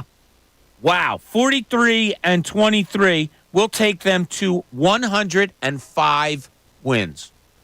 I feel good, Bob. I don't know what to tell you on this one. That's I feel okay. good. There's nothing wrong with that at all. Ray has them finishing out the season 105-57. Josh, 66-game stretch here to end the season. It's a brutal schedule. As Ray put out there yesterday, 7th or 8th hardest in all of baseball? All of baseball. Okay. What say you, Josh, on a 66-game schedule for the Phillies for the rest of this season? I'll go 40-26. 40-26 will take them to a organization tying 102-60. That has them playing 606 baseball for the rest of the season, which is well below what they're playing now. Is there any doubt this team's going to win over 100 games? I feel like you might be providing it here with the schedule and looking at the numbers of 600 baseball and how difficult it is to play. Is that where we're headed with this one? Because that would be the doubt. I was an honest question to you. Is there any doubt in your mind they're going to win 100 games? The only doubt that I have is that creeping thought that's been through my mind all week that I can't just get rid of. And I'll be honest with you, we come on the air on Monday, it probably will still be there no matter what happens out there in Pittsburgh if I just want to see Wheeler and Suarez pitch. I just want to see that everything's okay. I want to make sure that everything's fine. Because that's ultimately the only thing I see slowing this team down. Okay. 60, if in the 66 games, if the Phillies win 33 of them, if they go 500, it still gives you a 95-67 record. Does that win you the division? I don't think. You don't think so? No. I'll be honest, I think the Braves are going to get somewhere in the mid to high 90s. Like, if I had to slot them in like 95, 96, like that doesn't guarantee me a division win if they get 95. If they just go 500 the rest of the way. I would still feel good at 95. I mean, the Braves, I still think they'll be like 90-ish, 91, 92. Michael Harris is going to come back. The Braves pitching, Ronaldo Lopez has never thrown this much as a starter. I'm not that high on the Braves. All right. But if you're down there in Atlanta right now and you're talking about the Phillies, Ranger. this Christopher Sanchez kid's already thrown more innings than he ever has in a professional season. This Ranger Suarez guy's already showing signs to slow it down. Zach Wheeler, I like the thought process there. I'll be honest with you. I was out and about on the town a couple weeks ago, I think it was at this point, and I ran into a Braves fan out in the wild. It was crazy. A Braves fan out in the wild? Yeah. Not in the lands of Italy? No, not in the lands of Italy. Okay. No, Where are you going to work? The lands of an Italian market that might host a popular Wednesday afternoon happy hour. So that was where I found this Braves fan. And we were just talking, it was actually pretty cordial. I thought it was going to be a pretty heated conversation. And I threw the whole, well, how do you feel about the pitching? Fried, is he going to be able to hold up throughout the entire season? Chris Sale, I mean, this is a guy that, hey, good for you guys, you found him, but he's been a guy that's been injury prone before. And I was like, now Lopez, come on, we both know. And he's like, yeah, but, and I was like, we're both looking at each other's pitching staffs, like which one's going to be the one that breaks first, is pretty much what it is. And that's also given the fact that they lost Strider. So that to me, when I start going down, I started having that conversation about the Braves pitching staff to him. And when he was starting to throw it back at me, I was like, yep, all right. So pretty much war of attrition here in terms of pitching staffs, both pitching at incredibly elite levels right now. Which arms hold up? Where was it like two Spider-Men looking at each other with the web going and all? And we're like, all right, we got to Just stop with the whole Spider-Man thing with go grab Dre. So in order to get to the 96 wins, the Braves would have to go 43-24. 43-24 the rest of the way. I'm just looking at a curiosity. Their schedule is 24th most difficult the rest of the way. So They have the Phillies' first half schedule. 7th easiest, I guess, would Yeah. be the way I'd That's spin good, that around. right? Yeah, well, 30. Way to use your 29, fingers on that, 28, too, like- 27, 26, 25, 24. Yeah, 7th easiest. So if the Phillies have the 7th hardest, they have the 7th easiest. You know, that's Something may give. it's not that something will get. It's also eighth most difficult for the Phillies. So I want to get that one right. I don't think something's going to give in terms of the division, but I do think that the Braves are primed. Like if you only go 500 the rest of the way for the Phillies, we could be talking about a 2022 Mets situation where you don't necessarily play terribly, but the Braves play well enough in the second half to overtake you. I do think the Braves end up in the mid to high 90s in terms of wins, despite what they've lost this season, despite where they are right now. I think it's more a testament to the Phillies that you're up what you are on them in the division right now than it is anything about the Braves. I think the Braves have still played pretty good baseball, Especially with the injuries, yeah. Yeah, so I think that if you say, yeah, they just go 500 the rest of the way and end up in 95, if I was a betting man, I would be betting that they don't win the division and that How we're about talking that? about a wild card series. Interesting. Very interesting. All right, Josh, we do have a subject we've talked about today. One word to describe the Eagles going into this season. Josh is refreshing. He thinks last year's just wiped away. Totally new season this year. Ray is cautious with the word optimistic in parentheses right next to it. Ray, we have another one on the text?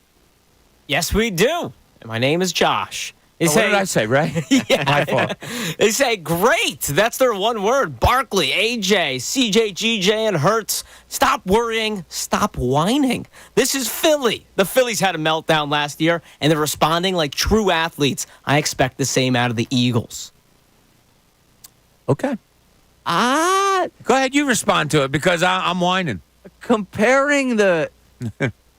I don't know, man. Comparing a collapse in the NLCS to a disastrous second half of a season, like the way that the Phillies and the Eagles ended last season, I can't compare them because the Eagles equivalent would be the Phillies like falling apart August and September and then like being trounced As in the opposed wild to card 4 series. games, yeah. Yeah.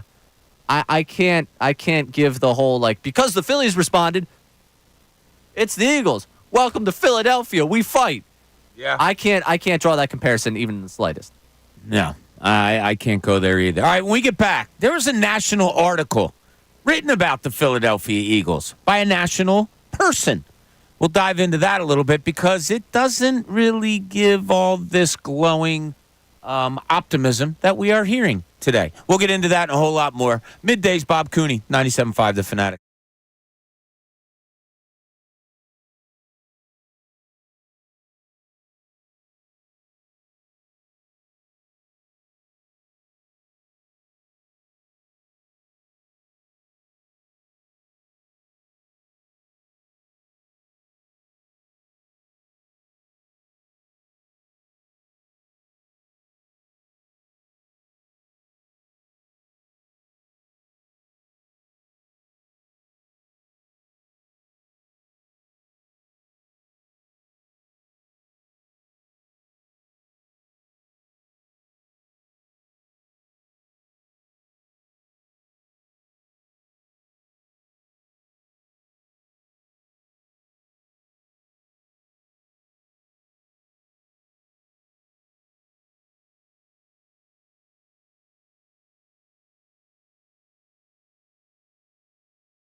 Clock hour here, middays. Bob Cooney, Ray Dunn. We got Josh producing today. So glad you're with us. Hope you're having a great Friday. Beautiful day out there today, so I hope you're enjoying it and on your way to a great weekend. You, my friend, do not have a foot out the door yet. No. Yeah, there you go. However, you are weird today, man. Like, weird. Like, you're high-strung. You're bouncing off the walls. I've been weird since I worked with you. You just haven't noticed. Yeah, I'm getting a full look at it this week, and I love it. Yeah. Absolutely I love just it. kind of hide the weirdness inside of that studio. I just had to bring it over here. All right, good. We're glad that it's in here with us as you were here with us all week long today. Love it, love it, love it. I'll have to ask you this all off air because I was just about to announce something, but I don't know if we're allowed to. So I'll hold it to myself until I talk to you off air. Or maybe somebody else off air that would know better than you. But, right. Some good news coming people's way. We'll let them know about that if we can and when we can. So a whole lot of stuff going on here today. I want to tell you that the 12 o'clock hour, it's brought to you by Service First Heating and Air Conditioning. Get 0% financing for 72 months and a $500 rebate when you purchase a complete heating and air and cooling system from Service First. Learn more at servicefirthvac.com. You're messed up. Little update on the British Open going on. Tiger Woods is done for the day, and he's done for the tournament as he finishes at a plus 14. McIlroy's trying to match him. Rory McIlroy came out and went par, bogey, triple bogey. He was up to a plus 12. He may have gotten a birdie since then. So two of the bigger names in golf certainly will not be around this weekend. Shane Lowry, the Irishman who won the Open, the British Open, a couple of years ago in his hometown, or close to his hometown, is in the lead at -7 today. Drained a long putt on 18 to get to that mark. So that's where you stand there. Yeah, a lot of big names. DeChambeau didn't have a very good outing. Everybody stinks. Well, it's funny. I told you that on Twitter I was watching. They were showing a plane land. There's an airport right near Royal. Of course, somebody took literally the plane was and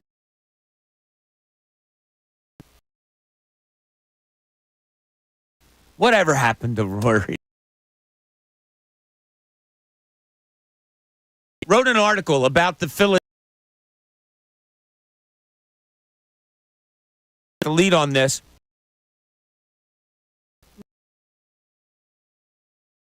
National audience it is. To us, I don't think we have. It's too unique to what we've heard from local reporters. All right, so go ahead. Explain to us a little bit. Diana Rossini of The Athletic now wrote an article about the Philadelphia Eagles, and in it, yeah, so this comes out of a What I'm Hearing conversations. Her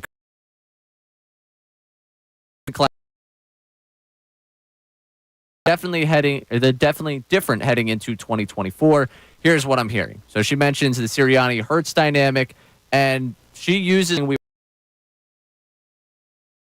the last personalities. Nick, we've seen, is a very emotional guy. Jalen is a very private guy. They are different human beings, which is fine. You don't all have to be the same, but you have to be on the same page when it comes to what you want to do on offense.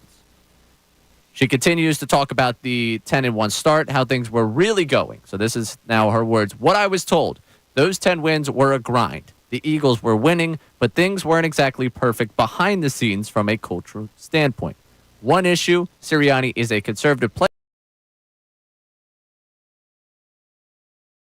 Begins to get into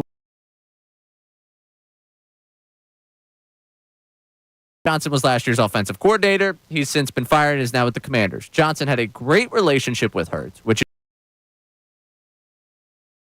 is season. Few people. It was 100% Sirianni's offense you were watching last season, and Sirianni wanted to do it his way. That meant a conservative, run-first approach, especially when they got near the red zone. And last year, opposing defenses were ready for it. Johnson wasn't calling plays. He was solely focused on giving Sirianni the offense that Sirianni wanted to run. Wow. All right, well, let's hold on there and just comment on those things a little bit. Different ways of going here. I don't think that's new news. I think we've heard that Johnson was running Sirianni's offense. Right. And Tyrone has talked about that a tremendous amount of time. How that probably handcuffed Johnson, yes, no question about it. The not settling well with the franchise quarterback, this goes to something that John Kincade brings up an awful lot. When we heard that whole Seattle thing, where Sirianni came out and said we were trying to get a pass interference, and A.J. Brown was like, no, they called a play, but Jalen and I looked at each other and thought we could get something else. John hangs on that an awful lot, that they went rogue. That's his favorite saying, that the players went rogue. But I think what's failed to be mentioned, not just by John, but is that it was said that they go rogue a lot. And we don't know the percentages of how many times he'll look at another player and, like, when a play's called saying, nah, let's try this, and they do it and it's successful. I don't think they're coming out after every game saying, yeah, but we hit on this 4 times, and that's not what they called. So I don't look at it as they went rogue and a bad thing. They tried something different than the play that was drawn up. Now, the play that was drawn up looked like it would have worked, but they tried something different, which apparently, from what everybody says, they have done a lot of times. It didn't work that time. So I'll just leave that at that. But go ahead on. Well, I mean, I think the one thing that comes out of this specifically is just the sentence, Johnson wasn't calling plays. Yes. That, I don't know if it's a step further well, than what we've gotten, but it certainly feels like a step further than where we've been before. Because it was, okay, Johnson, there was confusion about who was really running the offense. We knew it was Sirianni's offense, but who was really running the day-to-day operation. This makes it seem like Sirianni was totally back in play-calling duties. I took it as Johnson was being told by Sirianni, here's how we want to go, don't differ from this. Right. So if that it was explicitly, I don't know if that explicitly has been said, though. Right, okay. If I, like, through the reporting, I think we've kind of gotten gist that it was Sirianni in massive control. I don't know if maybe I missed someone say explicitly that he wasn't calling the plays. That Johnson. I don't think I've ever heard that Johnson wasn't calling the plays explicitly, because that's what's in here. That's her writing on this one. Yes. All right. So continuing on with this, it now talks about Sirianni's survival of the late season collapse. This is a paragraph from that little section. There was a shift, though. Howie Roseman has all the power now. Roseman having power is nothing new in Philadelphia, but in terms of moving forward into 2024, Roseman had his hands all over every decision. That includes the new coordinator hires, Kellen Moore on offense, and Vic Fangio on defense. I never bought into that Nick Sirianni had a hand in any of it. I don't believe that Nick Sirianni had a hand in firing coordinators. I do. I think Howie's in charge. Jeffrey Lurie's in charge. I really don't think that, when Nick Sirianni comes out and says, yeah, it was my decision that I wanted to do this, and Howie goes through with it, I don't know. I always wondered heavily about that. Takes me back to in the season. I don't need to relitigate the whole defensive thing again, but I'll believe that to the day I'm no longer talking about Eagles football, that it was Howie Roseman that made that decision. I totally agree with you. Yes. She says, how unusual is it for general manager to pick the coordinators rather than the head coach? Very unusual. So she goes in to say Roseman made the decision to bring in Moore and Fangio. Moore will have more control of the offense than Brian Johnson had a year ago. I think we've all seen that. And then as far as the defense goes, Vic Fangio is going to do what Vic Fangio wants. This story finishes out on Sirianni's job security heading into this season. In the end, I believe they kept Sirianni for 2024 because they felt that Nick could still do this. And he can. But Roseman believes this is a championship roster. What that means, if Sirianni doesn't take them to that level in 2024, the leash probably isn't very long. There you have it. And, it kind of goes hand in hand with the Daily News, the back page of the Daily News. Look at that headline. There's a picture of Nick Sirianni. Pretty good headline. And it is. And it says Sear, S-E-A-R hyphen Iani. Sear meaning he's on the hot seat. There is. I don't know if this is Super Bowl or bust for him, but He's there. So this lends to the question then, you've had so many concerns defensively with the roster that's been put together.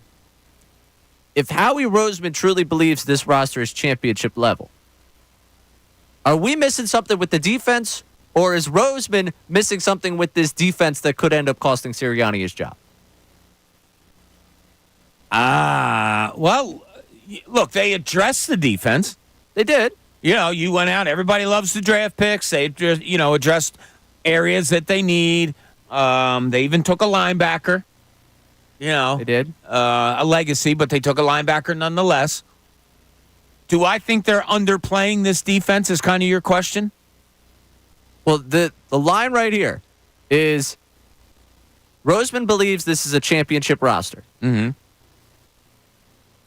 Yeah, okay. Is this a championship defense? Is this a defense you can win a championship? Because ultimately, yeah, I'm not Nick Sirianni's biggest fan.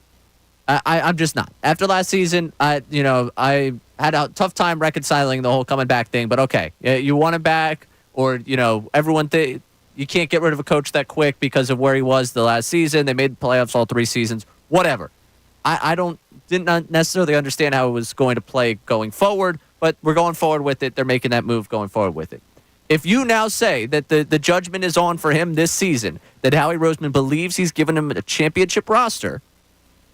That's how much he believes in this defense. That's how much he believes in this defense. And that you're staking Sirianni's job to that, basically how that performs. And we don't think he has much to do, a lot with the game plan, but he has nothing to do aside from popping in, saying hi, shaking some hands, talking to Milt Williams and making sure his relationship with Milt Williams is great. Aside from that, defensively, he has next to nothing to do with that. Vic Fangio, that's his defense, that's his thing. The roster there is constructed totally by Roseman. In the just essence of being fair, from my perspective, if you're saying that he is going to be judged on this as a championship contending team and that Roseman believes this is a championship roster, do you believe that this is a championship defense?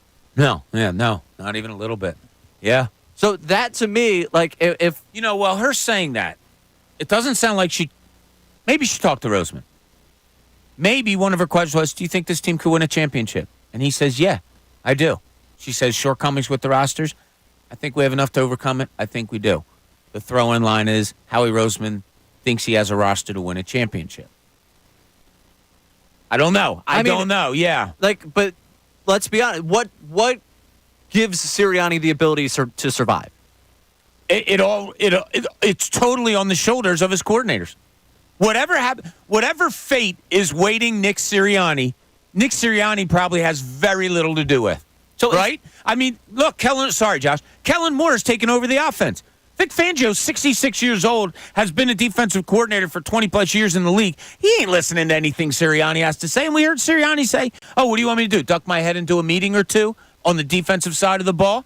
His fate, it sounds, according to this, is totally in the hands of his coordinators. Is there anything he could do to regain his reputation? Because the way I see it, if things go well this season, look at what Kellen Moore did. Wow, what a great job by Kellen Moore. Exactly. If things go bad, it's Sirianni's fault. Yeah, is he a lame duck? But that comes back to the point of bringing him back, which I'm not doing anymore. I'm done. It's July. Sure. Okay, he's going to open up camp. Yeah. I'm not saying head coach. I'm not saying you're doing. I'm not saying Josh is doing. I'm not saying anyone's putting it on. I know how someone will hear that of like, really, we did this 6 months ago. You want to? No, I'm not trying to have the conversation of why he's back. But when you bring him back and you put in the new coordinators, the power dynamic is what it is. Everyone can see it inside of that room. It's very apparent because it keeps getting out to us from every single report you get. I just really think, and it's not that this is undeserved. With the way last season ended, you were going to have question marks about him. So that he still has a job in the NFL, and part of that job is having this continuous conversation about you. Right. But is it an unfair position for me to sit here and say, okay, Roseman believes they have a championship roster. I see flaws with this team that could keep them from there. If those flaws end up being the true flaws from personnel decisions and from a side of the football that even if he was at his peak of power with this team, he would have very little to do with, is it fair to judge the guy on that? Is it? I hear you. Great point. Is it fair to judge him on anything from what we've heard? Kellen Moore comes in, and it's talked about by Jalen Hurts. Oh, yeah, 95 new, this thing is completely changed. Kellen Moore is in charge. Like, we all know that. This is Kellen Moore, Jalen Hurts, offense, sit in the room, go.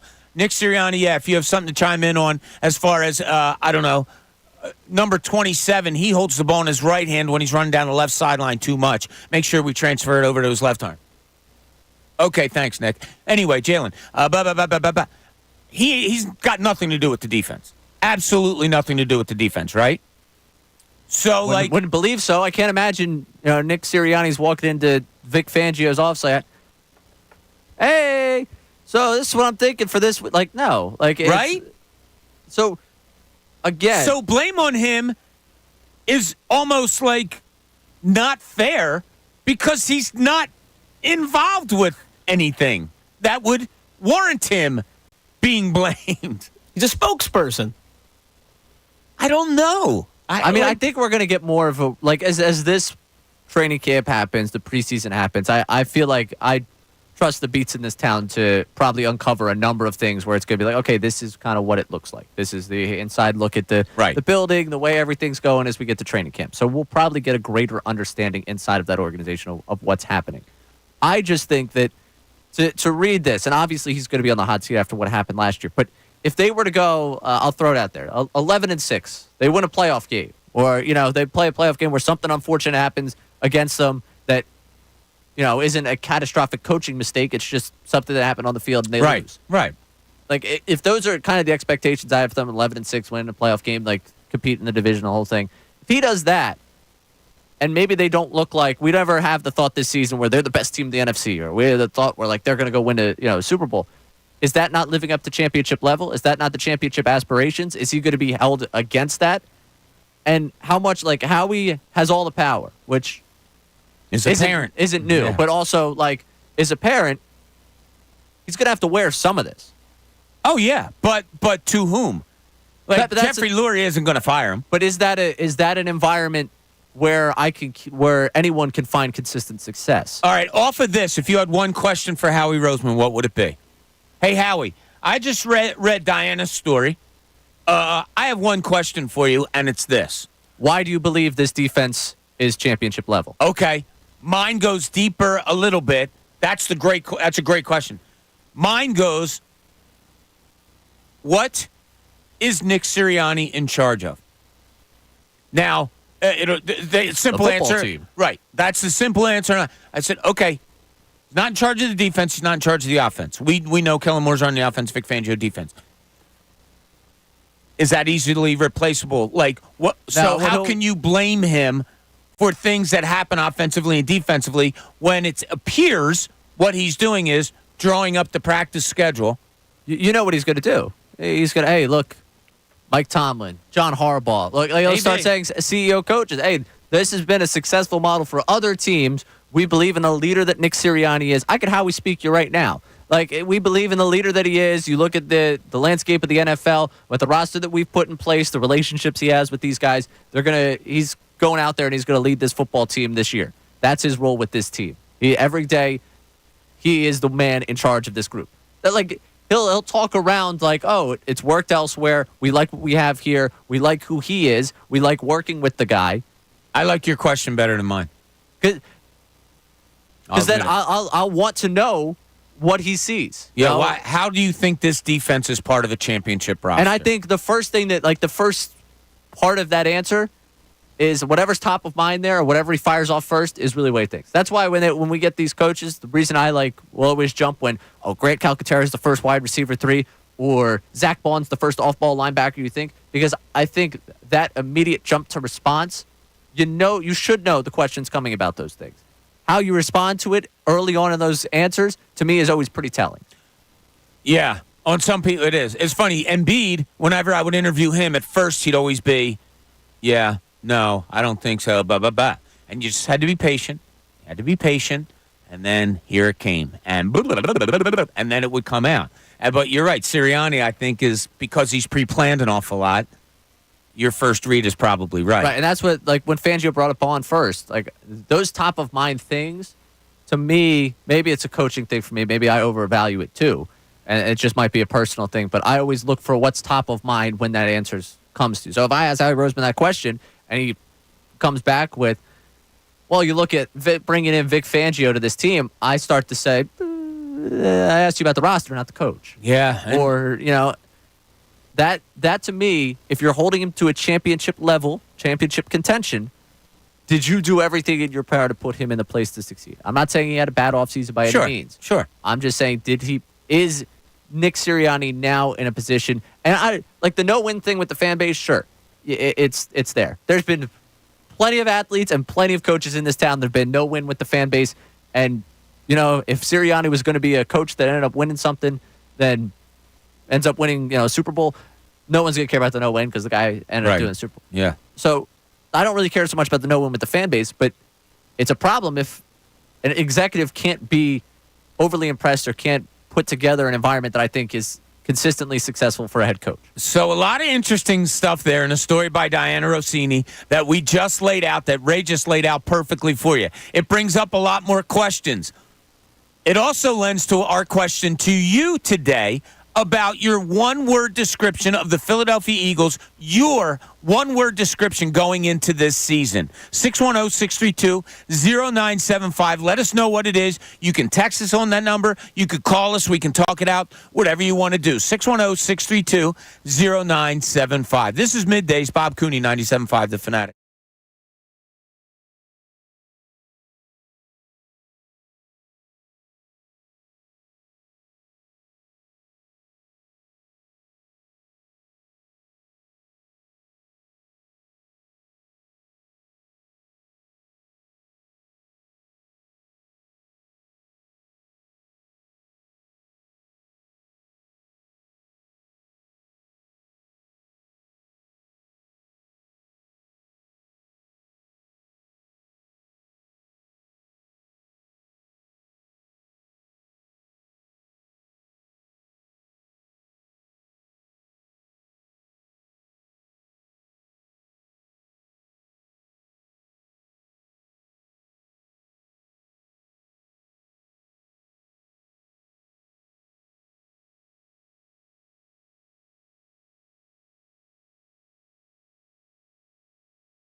Back. Thanks for being with us. 12:30 here on a beautiful Friday. Hope you're getting ready for a great weekend. Would you rather make the drive with somebody in the car? Ray's going 4 hours and 40 minutes today out to Pittsburgh Allegedly. to see the According to the Phillies GPS. tonight. Would you rather have somebody riding shotgun, or are you okay going by yourself? There's such a variance with passengers that I'm pretty comfortable making drives alone. So I probably would go alone, be a lone ranger on this one. It just depends. You don't realize how much you enjoy or not enjoy someone's company until you do more than, I think, 3 or 4 hours in a car with them.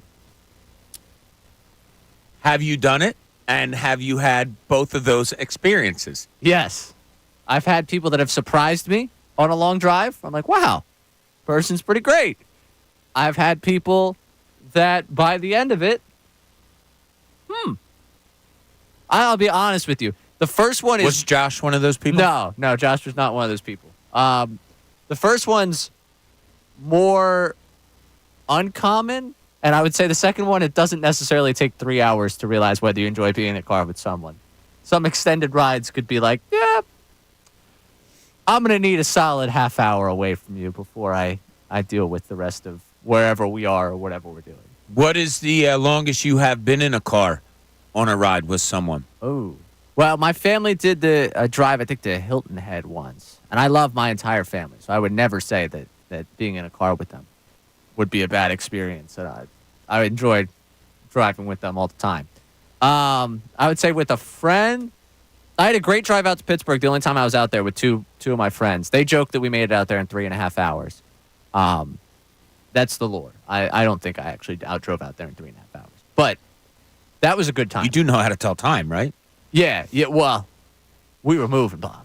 You don't understand. Okay. No, that was a great time. I enjoyed it with them. Probably 6 or 7 hours, probably the longest I've been in a car ride with someone. Okay. All of those, I've had pleasant ones. There's been not so pleasant. I don't think I'd get in a car with someone for 6 hours, though, that I wasn't sure I was going to enjoy their company. Yeah. Yeah. Yeah. Yeah. So we had to do the we've done the Philly or the Jersey to South Carolina Right. plenty of times, and now and then before to Charlotte. So my wife and I have done the and sometimes we had some kids with us. So that's probably in a car for a good 10, 11 hours. Yeah. 10. Yeah. Yeah. Yeah, I mean, Which was, but I'll tell you what, the last trip that we came up on, we drove from Charlotte on the Friday where I was listening to you and Amy.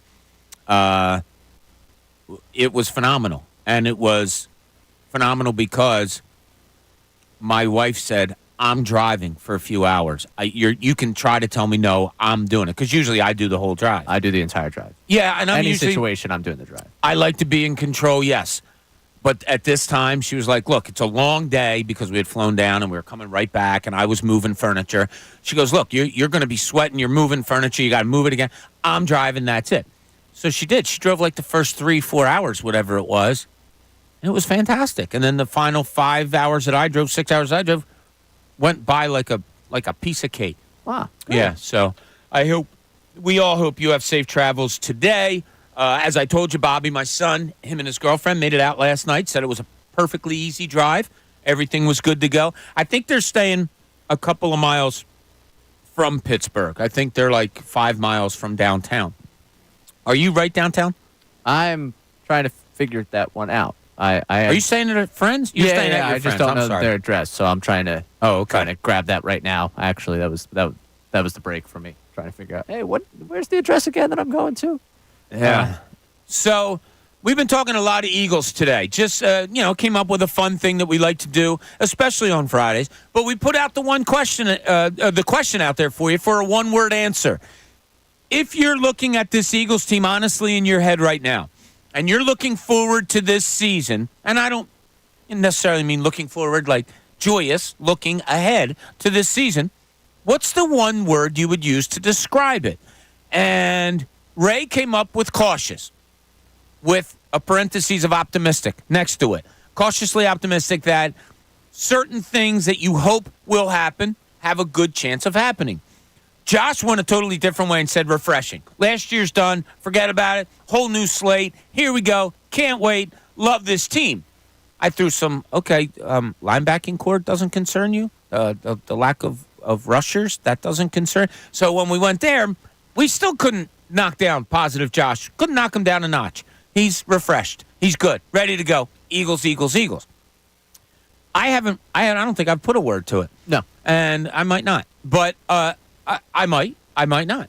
But I look at it more with the dose of reality that, when I look at this Eagles team, the questions far overwhelm me than do positives. And I don't want to be like that. I love going into an Eagles season like, full bore. I think they win the Super Bowl, which I have said before on these airwaves about certain season. I just think there's far more questions this year. Now, a Diana Rossini article comes out, and it talks about a lack of relationship between the quarterback and the head coach. It brings up that it was Nick Sirianni's offense last year that he was telling Brian Johnson to run, and I guess giving him a handful of plays, 4 games, and saying, here, these are the plays you can call, nothing else. Brian Johnson looks like his hands were tied. What? And how much does that do with the Hurts-Sirianni relationship? Yeah, exactly. I don't know, right? man. Like, my friend's out of a job, and you were basically the one doing his job for him? Good point. And look. All right, go ahead. I'm sorry. That, to me, is not nothing. No, it's not nothing. It's not something you can't, that at some point you can't, work towards rectifying. But when we all keep with the conversation, and we did it for so long there for a couple weeks, with the conversation of the two of them, that to me is one I keep coming back to that of hey man, I try and put myself in the shoes of someone that went through what they went through. And if I'm Hurts standing there and I'm looking at that guy still employed, my friends now, I got to drive 2 hours to the D.C. area to see that guy, I would not be happy. Yeah. Or 3 hours, whatever it is to D.C. Look, here's one thing, and I've said this before this Diana Rossini article came out. I don't think Nick Sirianni is Jalen Hurts type of dude. No. He's a young kid. He's very steady.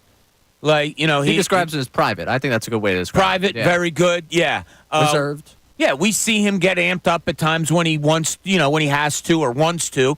When he talks to his teammates going out on the field and, we're in this for us and then nobody comes in side of this circle and everything, he gets pumped up that way.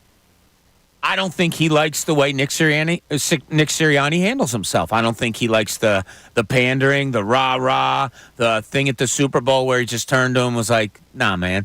It could be a case where when the Super Bowl was done and maybe weeks later he's looking at highlights and he's like, oh, my God, was our head coach crying his eyes out during the national anthem?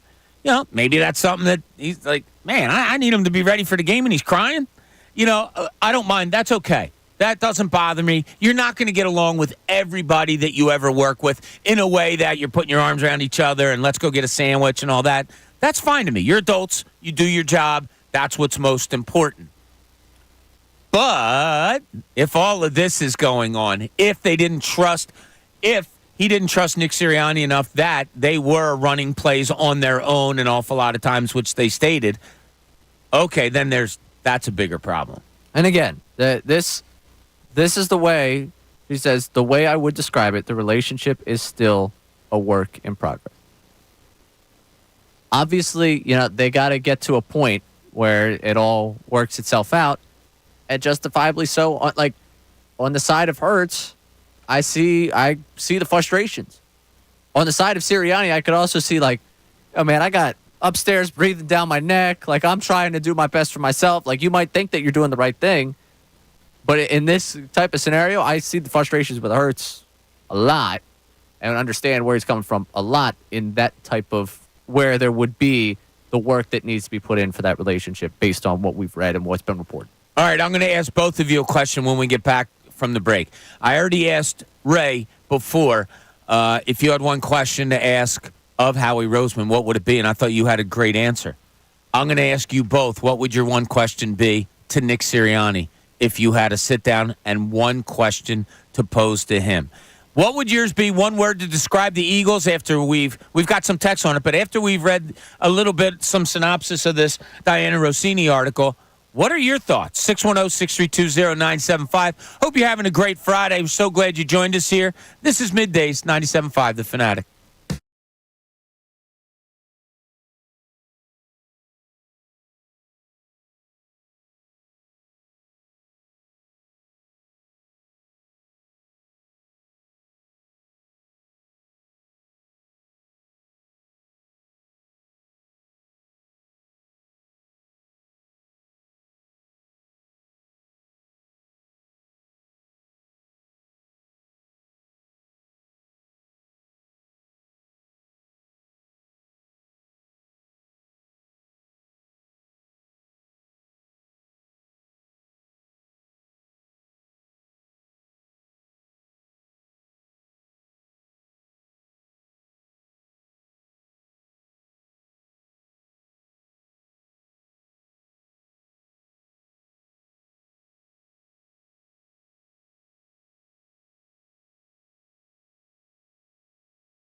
Welcome back as we hit the 1 o'clock hour in a little bit. Jesus.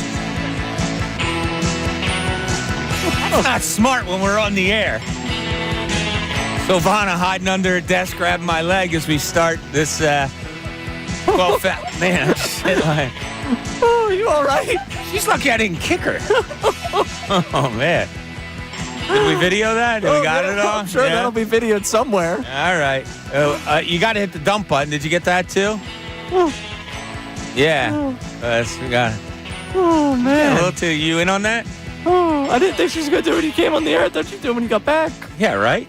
Good thing I didn't really throw some bombs out there. But good job, Silvana. Well, I'll tell you, her legend just continues to grow, doesn't it? Something like that. Yeah. So, anyway, go ahead, Ray. You got anything to say right now? I I got get this Eagles. wound on my leg Yeah. taken care of. We as got I Eagles to get back into. jumped up and hit my leg on the bottom of the desk. Oh, you all right there, Bob? Yeah, I'll make it. So, yeah, we're talking about one word. The Diana Rossini article comes out. Like, I don't know. Turmoil? Again, I don't think it's anything revolutionarily new. Well, there was one thing where, like, the play calling thing.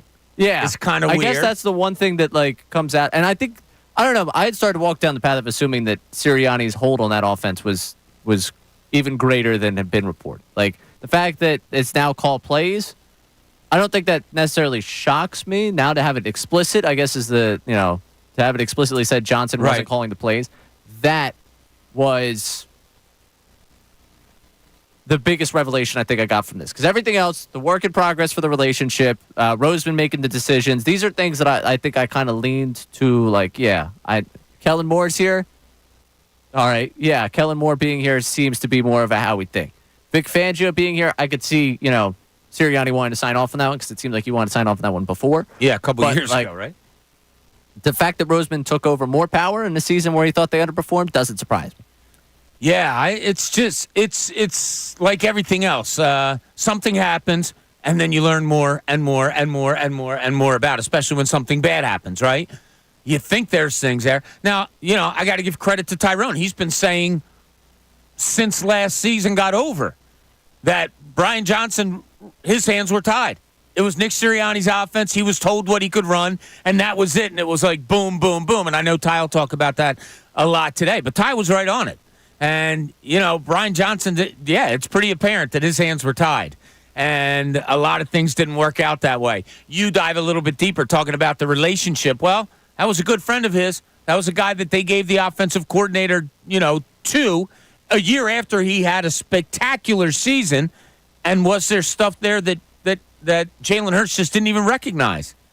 There's a lot to it. And I don't know. After a story like this, while you say it's not like really opening anything totally new, does it make you look at Nick Sirianni a little bit different? No, I got to be honest. I don't think it really does. Like the fact that he seems more powerless, the fact that it seems like he doesn't have the control. Like this seems to be kind of par for the course. He had a big hand in the offense last year. He wears a lot of the brunt of what happened with the offense last year, and now I go down to looking at where he's at in terms of power in this organization, and he doesn't have a ton. No, he does not. So that leads me to the question that I wanted to ask you and Josh when we came back from break before Silvana almost killed me there. What's the one question? You're sitting down. You know what? Josh put a lot of thought into it, so I'm going to go to him first. You're sitting down with Nick Sirianni, and they say, Josh Safran from 97.5 The Fanatic, you get to sit down. You get one question. What is it? I would ask Nick, Do you believe? in the words of Deion Sanders, do you actually believe in what's happening right now in terms of the scheme, in terms of the offensive coordinators and all that? Or are you just kind of going with it because it's the only way you can keep your job? All right, you play Nick Sirianni now. Of course, I believe. I was part of bringing them in here. I had we sat down between Howie Roseman, myself, and looking at what we wanted to do for this season, and we looked at the guys that were out there, and we brought these guys in because we believe that they give us the opportunity to go out there and compete at a high level in this league. But we just found out it was Howie Roseman. Who is hiring these coordinators? Nick? You Listen, only got one question. Follow up. You've already broken the rules. Howie and I have a very collaborative relationship. We like to talk back and forth. Of course, we're going to run all of our decisions through one another. You know, no matter what someone says out there about Howie Roseman having the final say on those things, you've got to respect what he's done in this league. And I personally, obviously, have a relationship that I saw before with Vic Fangio, and now getting a chance to work with someone as skilled as Kellen Moore. We're all working together cohesively to put this team in the best position to win football games. So regardless of what's said out there, we're working together and pulling ourselves together through our core values, which reminds me of something that happened back out at Mount Union when we had adversity before. And I'm the dumbest coach in the world. All right, there it is. All right, I'm going to ask you. You're still Nick Sirianni. okay, I'm going to ask you this question. Can you explain to me how you are in charge of this football team when my belief is that the defensive coordinator runs defense and the offensive coordinator runs offense? I'm in charge of the football team. How? Explain to me how you're in charge of this football team. I'm the head coach of this football team. Whether it means I'm out there picking apart what they're doing out there on the field, talking with them about how they could be better in certain instances, whether it is sitting in with the offense and going over the ideas that Kellen has for this team and going over what happens, you know, on that side of the football, or going and sitting in a defensive meeting and working on my ever-important relationship with Milton Williams. It's about really, really building the relationships and building the core values in which we go through and attack our season coming up this year. I Even worked in am core the values. I love leader it. of this, by definition, head coach. I'm in charge. All right, very good. Did you have one question that you would ask Nick Sirianni? What'd you learn from last season? How do you think he would answer? He would tell me that last season's last season, and I'm focused on this year. I'm very interested because someone's going to do it. There's going to be someone. We're going to hear from them 10,000 times in the next 3 weeks. That media schedule we're getting plenty from the coaches. We're gonna talk to Sirianni, talking to Fangio, and getting Kellen Moore. So we're gonna get to hear from the coaches. I imagine someone's going to, especially after the report today, but as you're pressing for hey, where are you guys at as a group? Last year's gonna come up. I don't know who's gonna do it first. I'm excited to see when that happens. When that happens, I want to see the approach they take to it. Because I think it'll be interesting. It'll be interesting whether or not, hey, last season was last season. We've left that one in the past. They go with the Josh flow of we're refreshed. You know, this is a new year. We turn the page. Or are they going to lean into, obviously things got tough last year. We're taking the lessons from it. And then do they start to talk a little bit about the lessons from it? That to me, I'll be interested to see the way they approach it now at training camp. Because justifiably to them, they could say, hey, last season ended 6 months ago. Well, if we can't move on play-by-play in this league, we're in trouble. You expect us to dwell on 6 months ago? No, we need to start moving forward. I'm interested to see the approach they take to that. You've handled it all. I don't if the Eagles PR is listening. I think you're getting hired very soon. You I asked did take the a PR questions. class. You answered the questions. You did it all. I do think I could not be a coach in this league, quite clearly. However, I could do coach speak with the best of them. Okay. Have you ever watched was it Key and Peele that did Obama, but if Obama was actually being real, the person next to him was Obama's translator, whereas just talk about being, if you could actually I know be the angry. concept, but I don't know if I ever saw it. Yeah.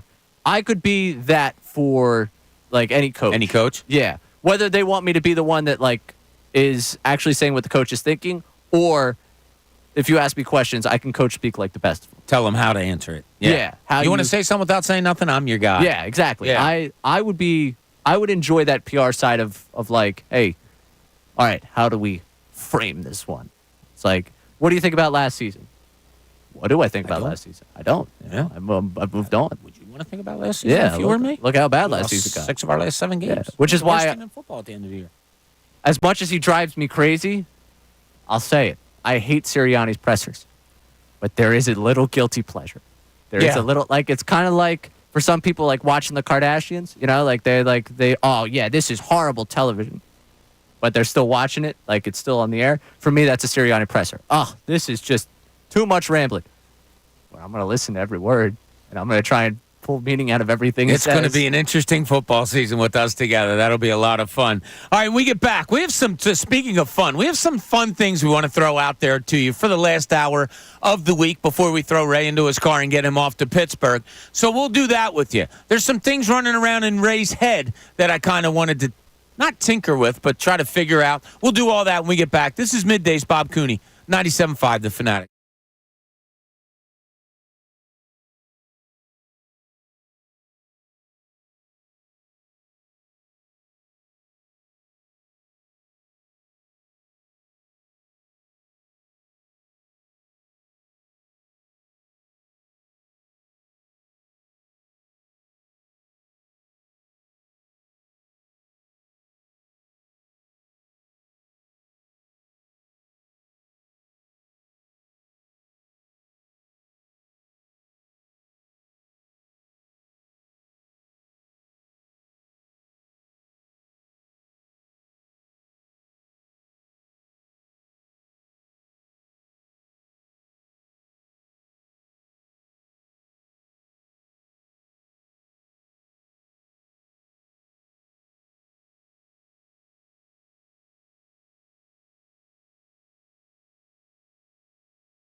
Of a part did Dylan play in having Not at all. Sylvana? Not at It was all, just no. you and Sylvana? I'll say that Dylan, I am one to rip Dylan and start problems with Dylan. I would not throw Dylan in this. This is a squarely, and you know what? I'll wear this one as a my bad.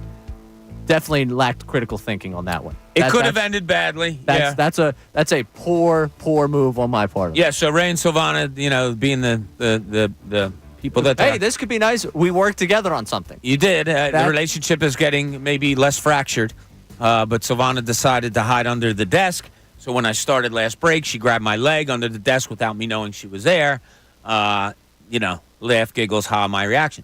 I just said to Ray, I said, look, awfully lucky like I didn't kick her in the head. Yeah. Not knowing what it was. If I'd have kicked my leg out, that could have been really bad. So that's all. All good. No complaints. You guys are idiots, and you know it. Well, That's all that matters. I've known I've been an idiot for a long time. So we've had out there today the one word to describe the Eagles. What is it going in? We got some text on it. We also have text about the article that Diana Rossini wrote, giving some more light into what happened last year with the Philadelphia Eagles. So, Josh, what do we have going on as far as the texting today? All right, we got Matt from media with a one-word answer. He says his one word is skeptical. Can Jalen read a defense even with all these weapons? And who on this defense is not a question mark? I like the word. His word's questionable. Question skeptical. mark. Question. His word is skeptical. Yes. Skeptical. What do you think? A little too much skeptical? I just don't like the first. I don't like the question. first part of it. I was going to get to that. Yeah, I don't like the first part of it. That's not my first question about this season. My first question goes to the whole defense. Yeah. The offense.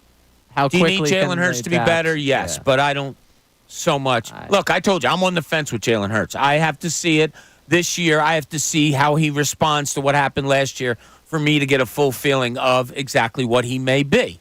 But that wouldn't be the first question mark that I go to. What else we got, Josh?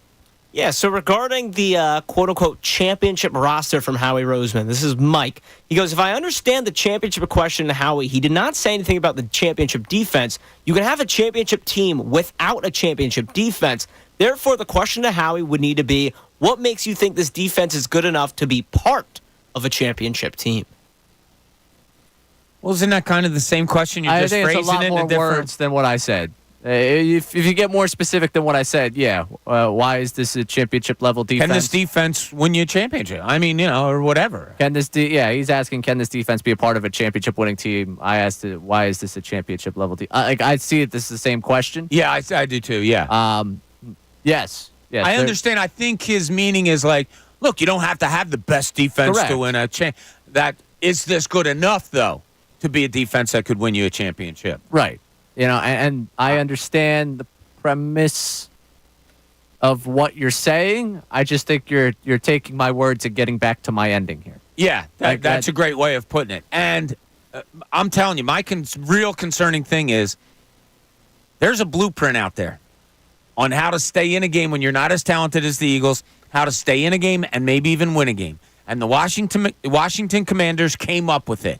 And the Eagles defense now, by hiring the bend don't break coach, may have helped play into that a little bit. That's a serious concern of mine also. We also have a little helpful one for Raymond.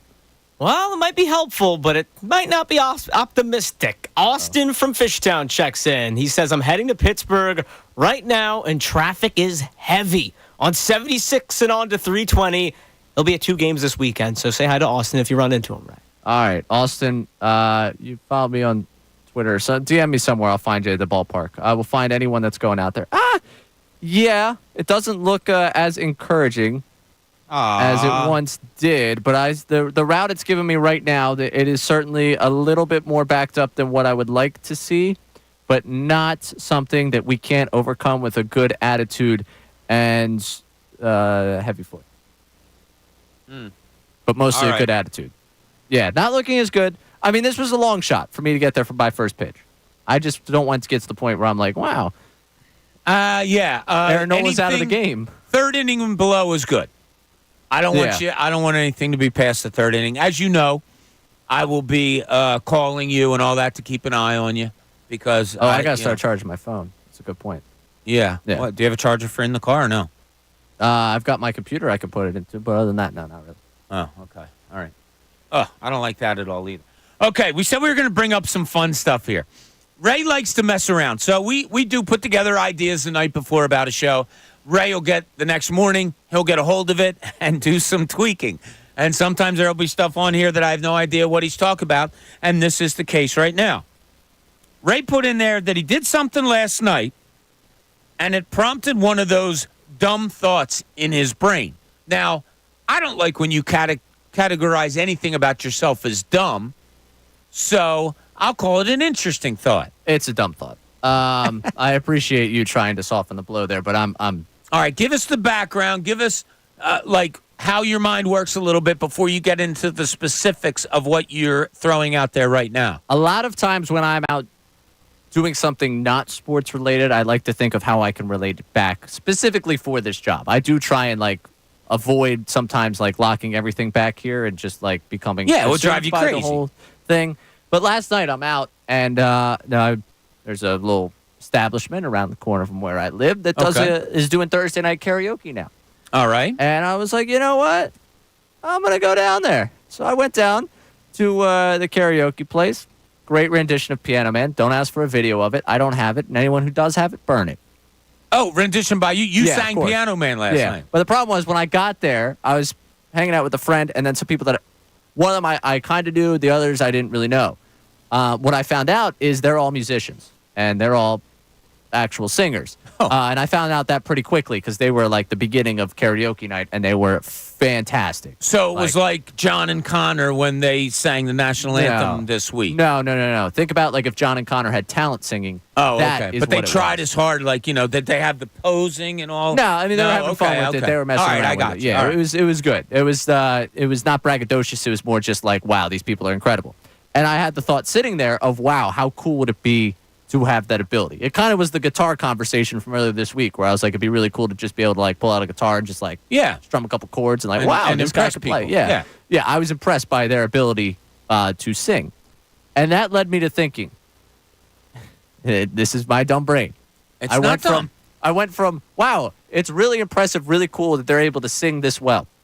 If you were able to take the ability that you've ever seen from any Philadelphia sports athlete of all time, take one ability, one skill from them, and you can have that, what would that talent and ability be? Because after last night, I'm watching them, I'm like, I just wish I could sing like you. I wish I felt even at night, if I could just sing like you, it'd be awesome.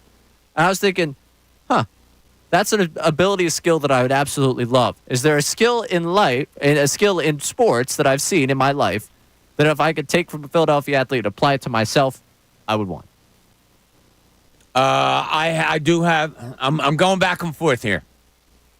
The first one that popped into my head was Allen Iverson's ball handling ability. That's pretty good. Pretty good. Can't fight that one. That's a really good. The other one is someone that you guys would never bring up, so I'll tell you that too. And that was Julius Erving's creativity. But I guess with that, I'd have to have jumping ability too. So that would probably help. But and that's where this starts to go for me, but we can get to that. Josh, Okay. is there anything off the dome for you? Nothing really off the dome. I got to say, I really admire how poised Jalen Hurts is. I know it rubs a lot of people the wrong way, but I like to I live in extremes sometimes. Jalen, very even keel. I admire it. That's not bad. I like the even keelness. That's a good answer on that one. yeah, that's pretty good. Yeah. So where did your brain go after you thought of this, Raymond? My brain went. Do you ever get concerned with yourself with the way your brain? Oh, does this? 100%. Okay. I think it's pretty cool. No. Cool is not the word I would describe. I think it's very concerning that I took karaoke night and I somehow applied it to, wow, I wish I could hit home runs like Ryan Howard. Because that's what, Wow. Was that yours? immediately I was like, it would be sweet if I could just hit homers like Howard. If I just had the power. Because I was thinking about what skill in life I would love to just have and take. And that was for me, I was like, Ryan Howard's power. And then I thought a little bit more about it. And I was like, well, that'd also take the hand-eye coordination. It'd also take a lot more. I don't know if I can get those all encompassing, so I'll just take the swagger of Jimmy Rollins. Swagger, okay, Yeah, not bad. I could apply that more to my If you regular guys went life. more demeanor, like a swag or a calmness or whatever. I thought we were applying this to our own lives. If it was in general, yeah, Ryan Howard's a much better answer. Oh, yeah, well, that's the thing. I was going to go, I first went with the thought process of, skill. Like, I was like, oh, I would love to have that skill. But then I thought about the complete package of being that person. And Ryan Howard's power would absolutely help me in heyday softball, but he had so many other abilities that got him to where he was at. I was like, yeah, that's probably not all gonna work out for me. So I'll just go with something that's more of an intangible that could help me out my everyday life. Yeah. And Jimmy Rollins swaggers, that's where that came from. Wow. Hit a golf ball like Tiger Woods. That'd be pretty good. Yeah. That'd be pretty good. That's a pretty good one. I used to have a kind of a semi-similar question that I would ask around NBA circles. And it would be of assistant coaches or coaches that didn't play professional basketball. And the first person I asked it to was Brett Brown. Brett Brown played at Boston University, played for Rick Pitino, was an all-state high schooler, so very good basketball player. Did not play in the NBA. So I asked him one time, and Brett's about my size, and I said, all right, with the skill that you had, how tall would you have had to been to play in the NBA? He's like, oh. And like one of those, I got to get back to you on this one. So, thought about. I think that night there was a game I asked him to shoot around. And he's like, yeah, I think 6'6", 6'7". I would have been okay because he was a really good ball. He was really fast, all that stuff. He goes, what about you? And I said, Brett, I didn't have the talent you had. You're a Division I player. He goes, I know, but I know you played, whatever. I said, yeah, probably about 8'11". Yeah, 7'6" was skill. what came to my mind. Yeah, with my skill on the basketball and court, if I was 10-day. 8'11", I think I would have been okay. Yeah, what'd you say? I'd only get a 10-day on that. Yeah, If I was 7'6", I get a 10-day. So I told you the story about my dad one time with watching Scotty Brooks, right? No. So we're at a game. My dad, we'll get back to you real quick. So we're at a game one time, Josh, me and my dad. And I was in the middle of playing. I was still playing, I think, college ball.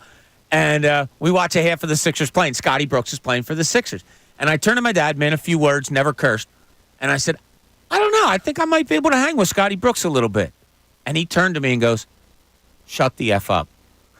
And then turned his head back and looked at the game. My dad never cursed at me. That's all he said. And I was like, oh, wow, am I wrong? And that was it. That's But great. go ahead. What do you got? Andrew Salciunas checking in on this question. The Tunis. He said that you took his answer with the Iverson crossover, but he thinks he has the best answer of them all. He wants Connor's skill to be something. Yes. Is it really? No. Oh, okay. It would be great, though. Jake Elliott's kicking ability. I am an NFL player. I don't need to do anything the rest of my life.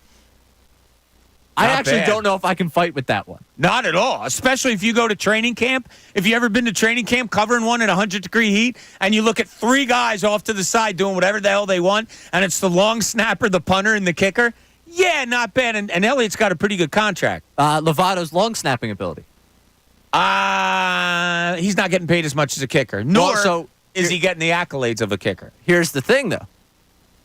Now, the one thing that might lend this to not being the correct answer is, does Andrew Salciunas have the mental makeup to step into? You could be able to kick the ball, but would he be able to mentally process, like, you step onto the field? Let's start with the Jake Elliott story for that 60-plus yarder against the Giants. Does Andrew have the ability to zone in and focus and keep himself calm in that moment to knock down that field goal? Because he's got the kicking ability, but does he have it between the ears? I'd say he's got it more than anyone else here. Judas is locked in. Whoa! Oh, Bob did not like that answer. Bob did not like that answer. I don't even know where to go on this one. Well, if you have the kicking ability, it's going to help your mental ability because you're going to have that confidence. If you have the ability, it's going to change. I hear you. We're talking strictly Andrew Salciunas right here. We're giving him Jake Elliott's leg. Well, let's talk to his fan club here. So let's see. No, Let's see what that is. I think that's a really good one. That is pretty pressurized. I'm at a loss for words. I don't know what to say. Keep going. Like Andrew's the most locked in person here. I guess he gives him the demeanor of being an athlete. I don't know. Well, assuming he's already got the kicking ability. You see that guy patrolling the halls in between Can we breaks? turn this mic off? Do we have that ability or no? I'm just teasing you, Josh. Sort of. I swore Andrew's going to say something about Connor. I wish I had Connor's cockiness. And, maybe if I had that, I could be whatever. I could be Connor. Connor today, what was the line? The The ceiling of About- his life was Yeah. T.J. McConnell. If things would have gone, man, if things would have gone better for me, I probably could have been like, T.J. McConnell. That's. I almost felt like being my dad in that instance and turning to him and say, "Shut the f up." That story, honestly, about you and your dad actually explains your and Connor's entire dynamic. Nobody's ever knocked him down. No, I don't think it's that. I think that you almost like channel your dad in pretty much every single conversation that Connor has about his athletic ability. Yeah. Yeah, Yeah. Connor is young you in that scenario, and you are your father in that scenario. And It took a lot for me to even come out and say that. And you can ask my friends. I never changed emotion when I played. Nothing. I pretty positive I wasn't braggadocious or anything, and never talked about myself. That's kind of the exact opposite of Connor. well, I just mean I in don't that know. specific instance, that Yes, specific exactly, conversation. yeah. Listening to you tell the story of that conversation explains every conversation I've seen you and Connor have from 8 a.m. to 10 p.m. every single day. Yeah, that's a good point. Yeah. Yeah. Now it all makes sense. Now I'm not going to be able to see those conversations the same. Okay, yeah, you'll look at them differently. Yeah, I'll probably just say, "Oh, Scotty Brooks," and then just go back to prepping the show. Yeah, that's yeah, that was different. That was different. I think I was 20. And to tell you how little my dad liked cursing. He worked in the newspaper business where there was a ton of it. When I broke into the Daily News and was in a different department, my dad overheard me, I guess, having an argument with somebody where I cursed, and he let me know about it later on. And I was like 25 years old. So, that's how little he cursed. Oh, no, but when it came to Scotty Brooks, he told me to shut the bleep up. So, that's where we were. We're talking about one word to describe the Eagles, and Quinn in Wallingford has one today. Quinn, you're on 97.5 The Fanatic. What's going on, buddy? Hey, what's going on? It's Glenn. What's going on, boys? Oh, it's Glenn. They have Quinn up here. I'm sorry, buddy. It's all right, man. Hey, real quick, before I get to the one word for Bert, the one talent or skill I guess I would want would be Wilt Chamberlain's stamina. On the basketball court. Oh, no. I'm not talking He averaged 48 and a half minutes a game one year. What are you talking about, Glenn? I think we know what I'm talking about. I mean, he played every minute of every game. I agree with you on that one. I guess he could go both ways then. So He went both ways. All right, go ahead. What else you got, Glenn? Anyway, the word I was looking for is expectations. Big, and you could throw big in there, but expectations is the word, right? We You have big expectations for this Eagles team, huh? Absolutely. For what they've Okay. done, for the pure fact that they did not fire the head coach and made all these other changes, which did need to happen.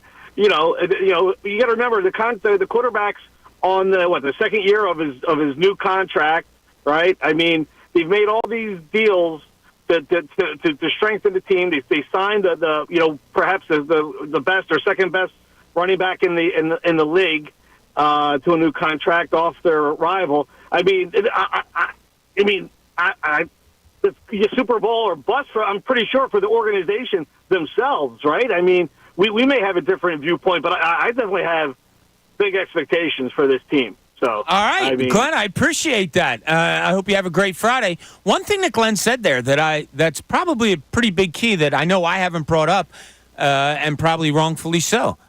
He's got happy players.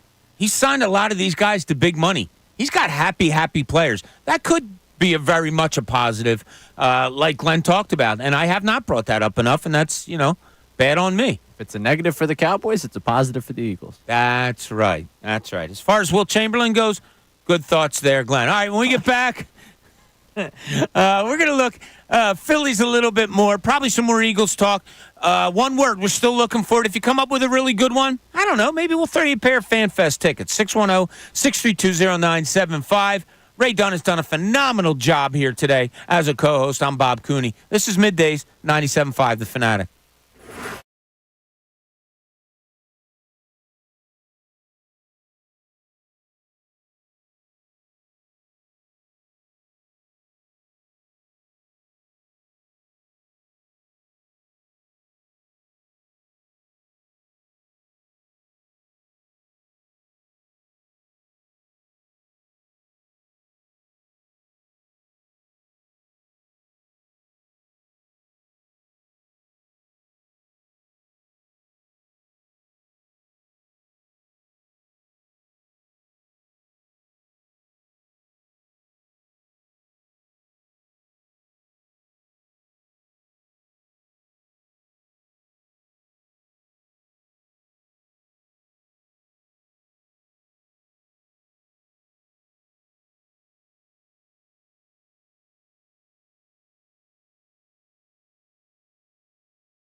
welcome back. 1:30-ish here on the Midday Shows. We take you into the best show ever with Tyrone, Bill Colarulo today, and Silvana, who's just, making a name for herself. Way to go. I made another mistake. I neglected to remind you that at 1:30 on Fridays, we do our last week report. But before that, I want to tell you about the Funplex, Ray. Ooh. Because I'm trying to delay this a little bit. The Funplex, that's right. Check out the Fanatic deal of the week. You can get 2 single-day wristbands for the price of one at the Funplex in Mount Laurel, New Jersey.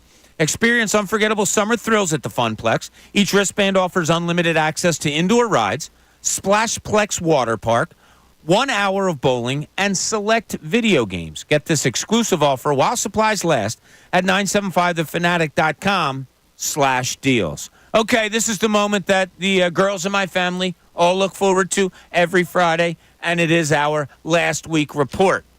Bob, I want to congratulate you on a good week of broadcasting. Whether it was good because it was good or it was good because I was just not on my game over here, I can't really say. I would like to think it was good because it was good. But we do have some from this week. So let's go to Monday. We got a call from one of our most loyal listeners, someone who's a friend of the program, Cousin Ryan. And you were just like, you know what? Get lost, Cousin Ryan. And then we're also forgetting. Oh, that was a fat finger, Rye. Sorry, I was moving the phone over, and I accidentally hung up. Why would you do that to Cousin Ryan? It was a total accident. Didn't mean it. Was grabbing the phone to bring it closer to me, and I hit the hang-up button. Oh. Ryan did call back, finished his thought, and we had a wonderful time that day. Not how I remember it, Bob. Monday, we were talking a little summer league, and you elevated Ricky Council to something else in a profession. Ricky the Council the Fourth and Ricky the Council. Ricky the Council. He's playing so well, I think he deserves the title, the Council. Speaking of elevation, you were talking about Jalen Hurts this week on Wednesday. Yeah, I'll be honest with you, Bob. You're not escaping this week. I am so much on to the next word over here. You should have wrote them down for me this week, Bob. I got nothing. And the producers, they're just nice enough to show up here. I can't get the producers. Anyway, so yeah, we were talking Jalen Hurts on Wednesday. And the Jalen Hurts you remember from 2023, a little different than the one I remember from 2023. That 2023 was the real Jalen Hurts. That's all. The guys that, came in second in MVP, maybe should have won MVP, took the team to the Super Bowl, phenomenal, this, that, and the other. Yeah, 2022 that year was. Yeah, I got you on that Yeah. one. I appreciate that one. I think You had that's Eagles editing. on the brain. Yeah. No, now we're going to start throwing edited. editing accusations. All right. I intentionally didn't edit this one so that we could see how quickly you realized your mistake. Now I'm really anxious to see him, when the Sixers open up, training camp. Jared McCain. We were back and forth between Summer League, Eagles, Summer League. That we like to keep it fresh here on the We Midday do. Show. We don't stay just, lumped in one team, one sport. No, we're all over. We do it all. We do it So, yeah, all. sometimes an Eagles, Phillies, Flyers, Sixer will replace an Eagles, Phillies, Flyers, Sixer. And that makes sense. And sometimes someone who you worked with for a long time replaces your current producer when you think about conversations you had pre-show. You asked me the question this morning about winner. I said, I would call most people that make professional sports a living, they're pretty much winners. And you had a great line to me, like kidding around. Ray goes, Garrett Stubbs? And I said, maybe It was the not biggest. me. That's this conversation did not happen with me. Oh, it did? I really am sorry. I thought you said it. No. Oh, Connor no. Thomas. It might have been Connor. I'm sorry. Yep, it was Connor. Thomas. Yeah. Because I thought it was a good conversation, and I put good conversation towards you, not towards Connor. So therefore, it was actually a compliment to you that I was saying, I had a great conversation today with Ray, even though it wasn't with you, because that's just what I do. I have great conversation with you. That is. We do Not have usually great with Connor. We do have great conversation. Post show, we also do. If you want to skip down here, down two more. All right. So the other two, they're not too Oh, thanks. We can finish this up. Yeah, Huh? yeah. No, you're making it easy on me today. Thanks. Yeah, I am. Well, no, we got two from today. This is just the last one from Wednesday post show, and then we got two from today. But we do the promo every day, Bob, and you were this week does a lot to people in terms of content. We put together one for Thursday This was the process of trying to put together Thursday's promo.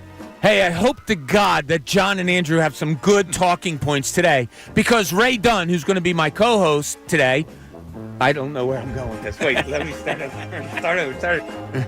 What was cut for time was you telling me you hate me, which was No, let's play that one.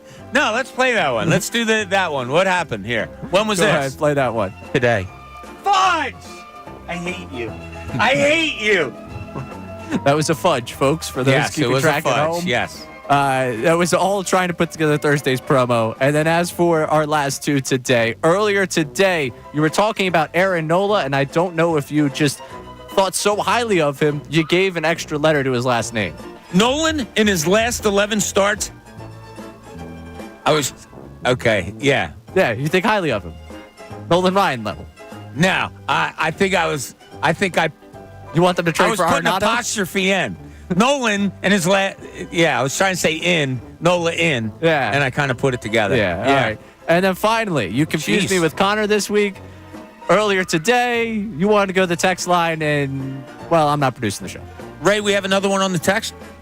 Yes, we do. And sure enough, My name that's is how Josh. Josh You should have became left Ray. that one in there No, where he says, "My name is Josh." no, that's all we got for you today. Oh, that's it, huh? That's it. All Bob all day. Yeah, oh, Bob. I'll be honest with you, Bob. We got through Wednesday, and I was like, yeah, I definitely messed up this week multiple times, and Bob's going to be upset about it. I'm not upset. It's okay. No, it wasn't intentional. I didn't mean to. Get that out of here. I mean, that's goaltending. That was on the way down. No, I don't care. That was goaltending. We're playing Olympic rules. There is sorry. no goaltending. Nope. Yeah. I don't play. Ray just tried to shoot one in the trash can, and he got rejected. So that's where we are here. All of a sudden, it got really hot in here.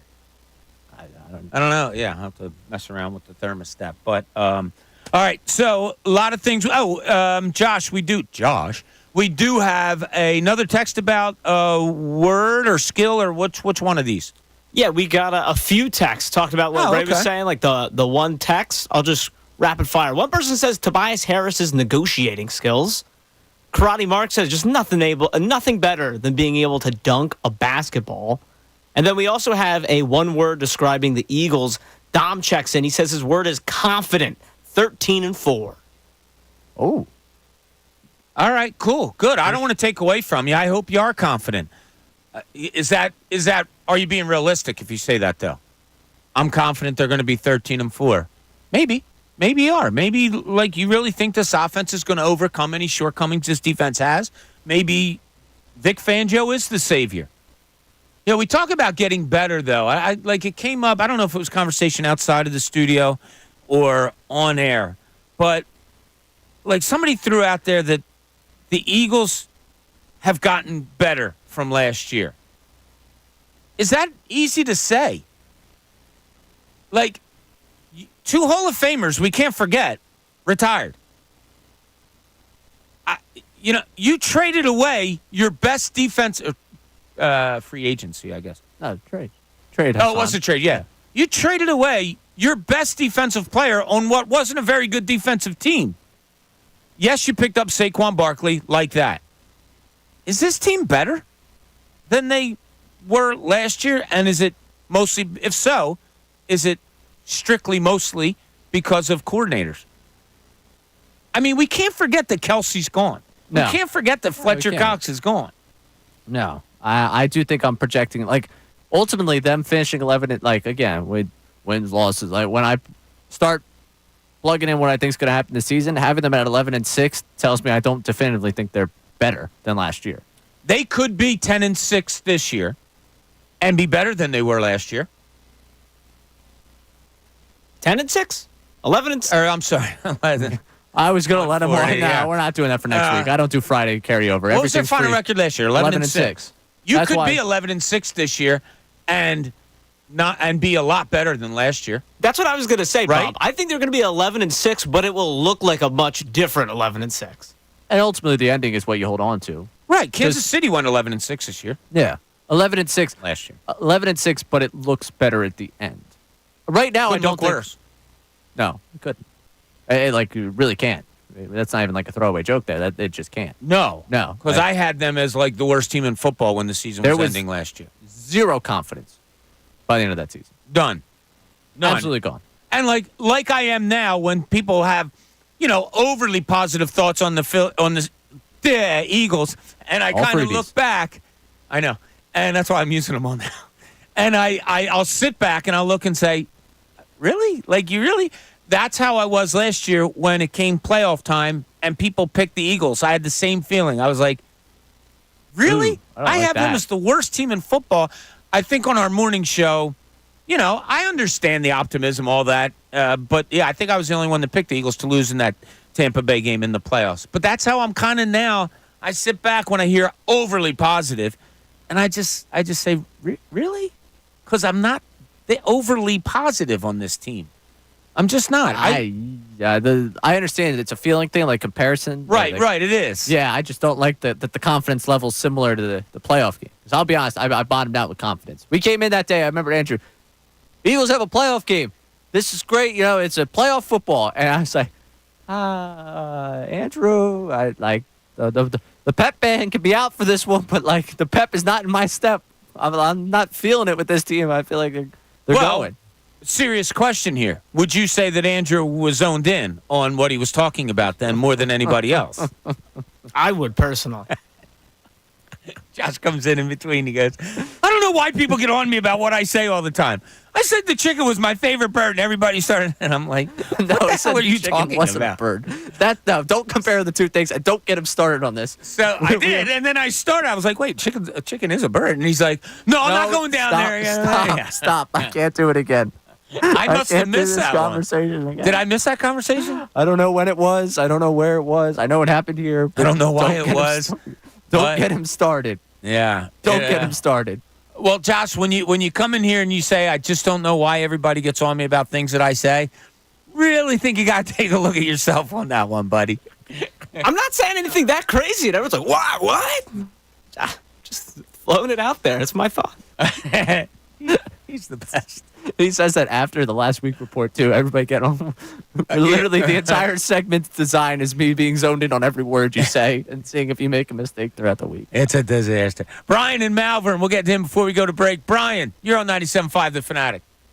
Hey, Bob, thanks for taking the call. Thanks for making it. You got it. Hey, Ray, by the way, you got to get a charger for your phone in the car, buddy. Yeah. Why don't Buddy, you have one?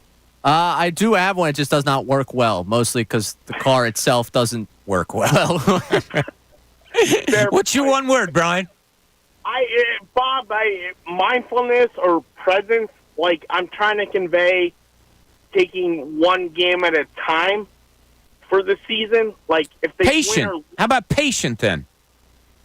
that works too. I'm just saying, like, I don't know. I almost said uncertain, Bob, but I thought that would be too, like, trite or obvious. So, yeah, patience works. You get what I'm saying? I do. I absolutely do. And Brian, thanks so much for the call. I hope you have a great weekend. Absolutely. You're taking it 1 week at a time. You're taking it one game when the season starts at a time. Then maybe you'll form your opinion a little bit better. I totally understand what you were saying, Brian. And there might be a lot of people out there just like you. All right, when we get back, we're going to wrap this thing up, get Ray on the road, get him out to Pittsburgh, go see a couple Phillies wins. We thank you for joining us middays, 97.5 The Fanatic.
Welcome back as we wrap it up, head to the weekend, take you into the best show ever. I have a feeling Tyrone is going to be on fire today. And not in a bad way, not, like angry at anything or whatever, but we had a really good conversation earlier, and I gotta commend him.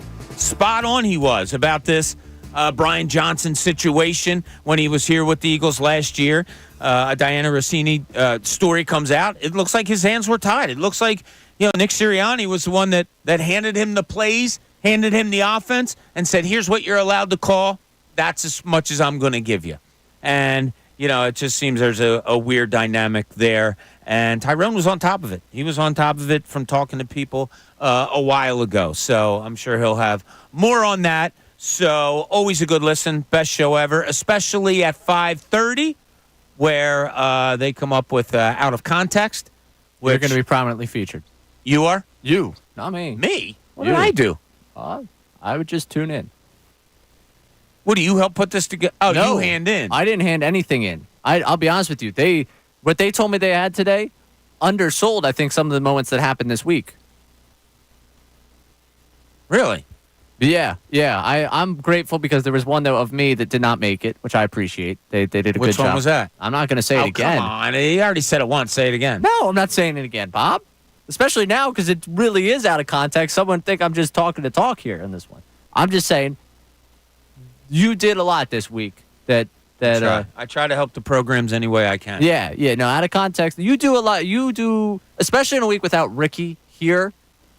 I feel like you kind of carried what Ricky usually supplies them as well. Because you and Ricky kind of go head to head in terms of like out of context submissions. You guys both are pretty consistently the most prominently featured people on Out of Context. I hope they got our caller earlier. I mean, that was a pretty good one they could have thrown on there. Well, I guess it feels more in context, though. In the context. Yeah, I guess. We could start another segment called In the Context, and I would give Glenn In the Context. Yeah, you could do that. Yeah, I could do that. Yeah, okay. I mean, I'm not going. But yeah, listen today. And yeah, I do try to get it's usually like, I will. If I don't catch it live, I go back and listen to the podcast every week about a context. I'm be very open on that one. If I don't catch it live, I catch it on a podcast because it cracks me up every week. Okay. Yeah, it's must listen at 5:30. It's must listen the whole time. 2 to 6. You got to listen. Tyrone, Bill Colarulo today, and Silvana. Hey, 1 o'clock hour. It's brought to you by Ferguson HVAC Lyon Conklin. Attention HVAC contractors for equipment, parts, and supplies for every heating and cooling job. Visit one of Ferguson's counter locations in Bensalem, King of Prussia, Pennsauken, or Westchester. Ray, we are all hoping you have a marvelous time out in Pittsburgh tonight and tomorrow. You going tonight and tomorrow night game? Yeah, definitely. It looks like tomorrow night's going to be more and more likely with the way that today is shaking out. Oh, never mind. No, that looks better. What are you looking at, the travel? Yeah, you'll be fine. Yeah, all right, I so think tonight, tomorrow. Safe travels to you. I'll be back Sunday. You'll 3 be to back. 6, everybody. That's what I was going to ask you. All right, good. 3 to 6 on Sunday. Who's going to be producing your fine program? Do you know? It'd be Josh right over there. Oh, it's going to be this guy, huh? Yeah. You going to be zoned in, Josh? Locked into Ray's reaction. Attaboy, because you are the most locked-in person at this station. Yeah, second. Thank you. I appreciate the compliment. Yeah, no, he's not going. He's all injured up. The Salciunas train is rolling. We want to thank you for all of your support this week, being around, listening to us. We will be back with you on Monday. And do we have? That was what you were going to ask. Yeah. So yeah, we'll have stuff here on Monday. Yeah, we'll be here at 10 o'clock. I think the bar will be open. Okay, the bar will be. Oh, it is. Okay. I believe it will be. All right, read into that what you will. We do think the bar will be open on Monday. We'll see you then. Thanks so much. Have a great weekend, everybody.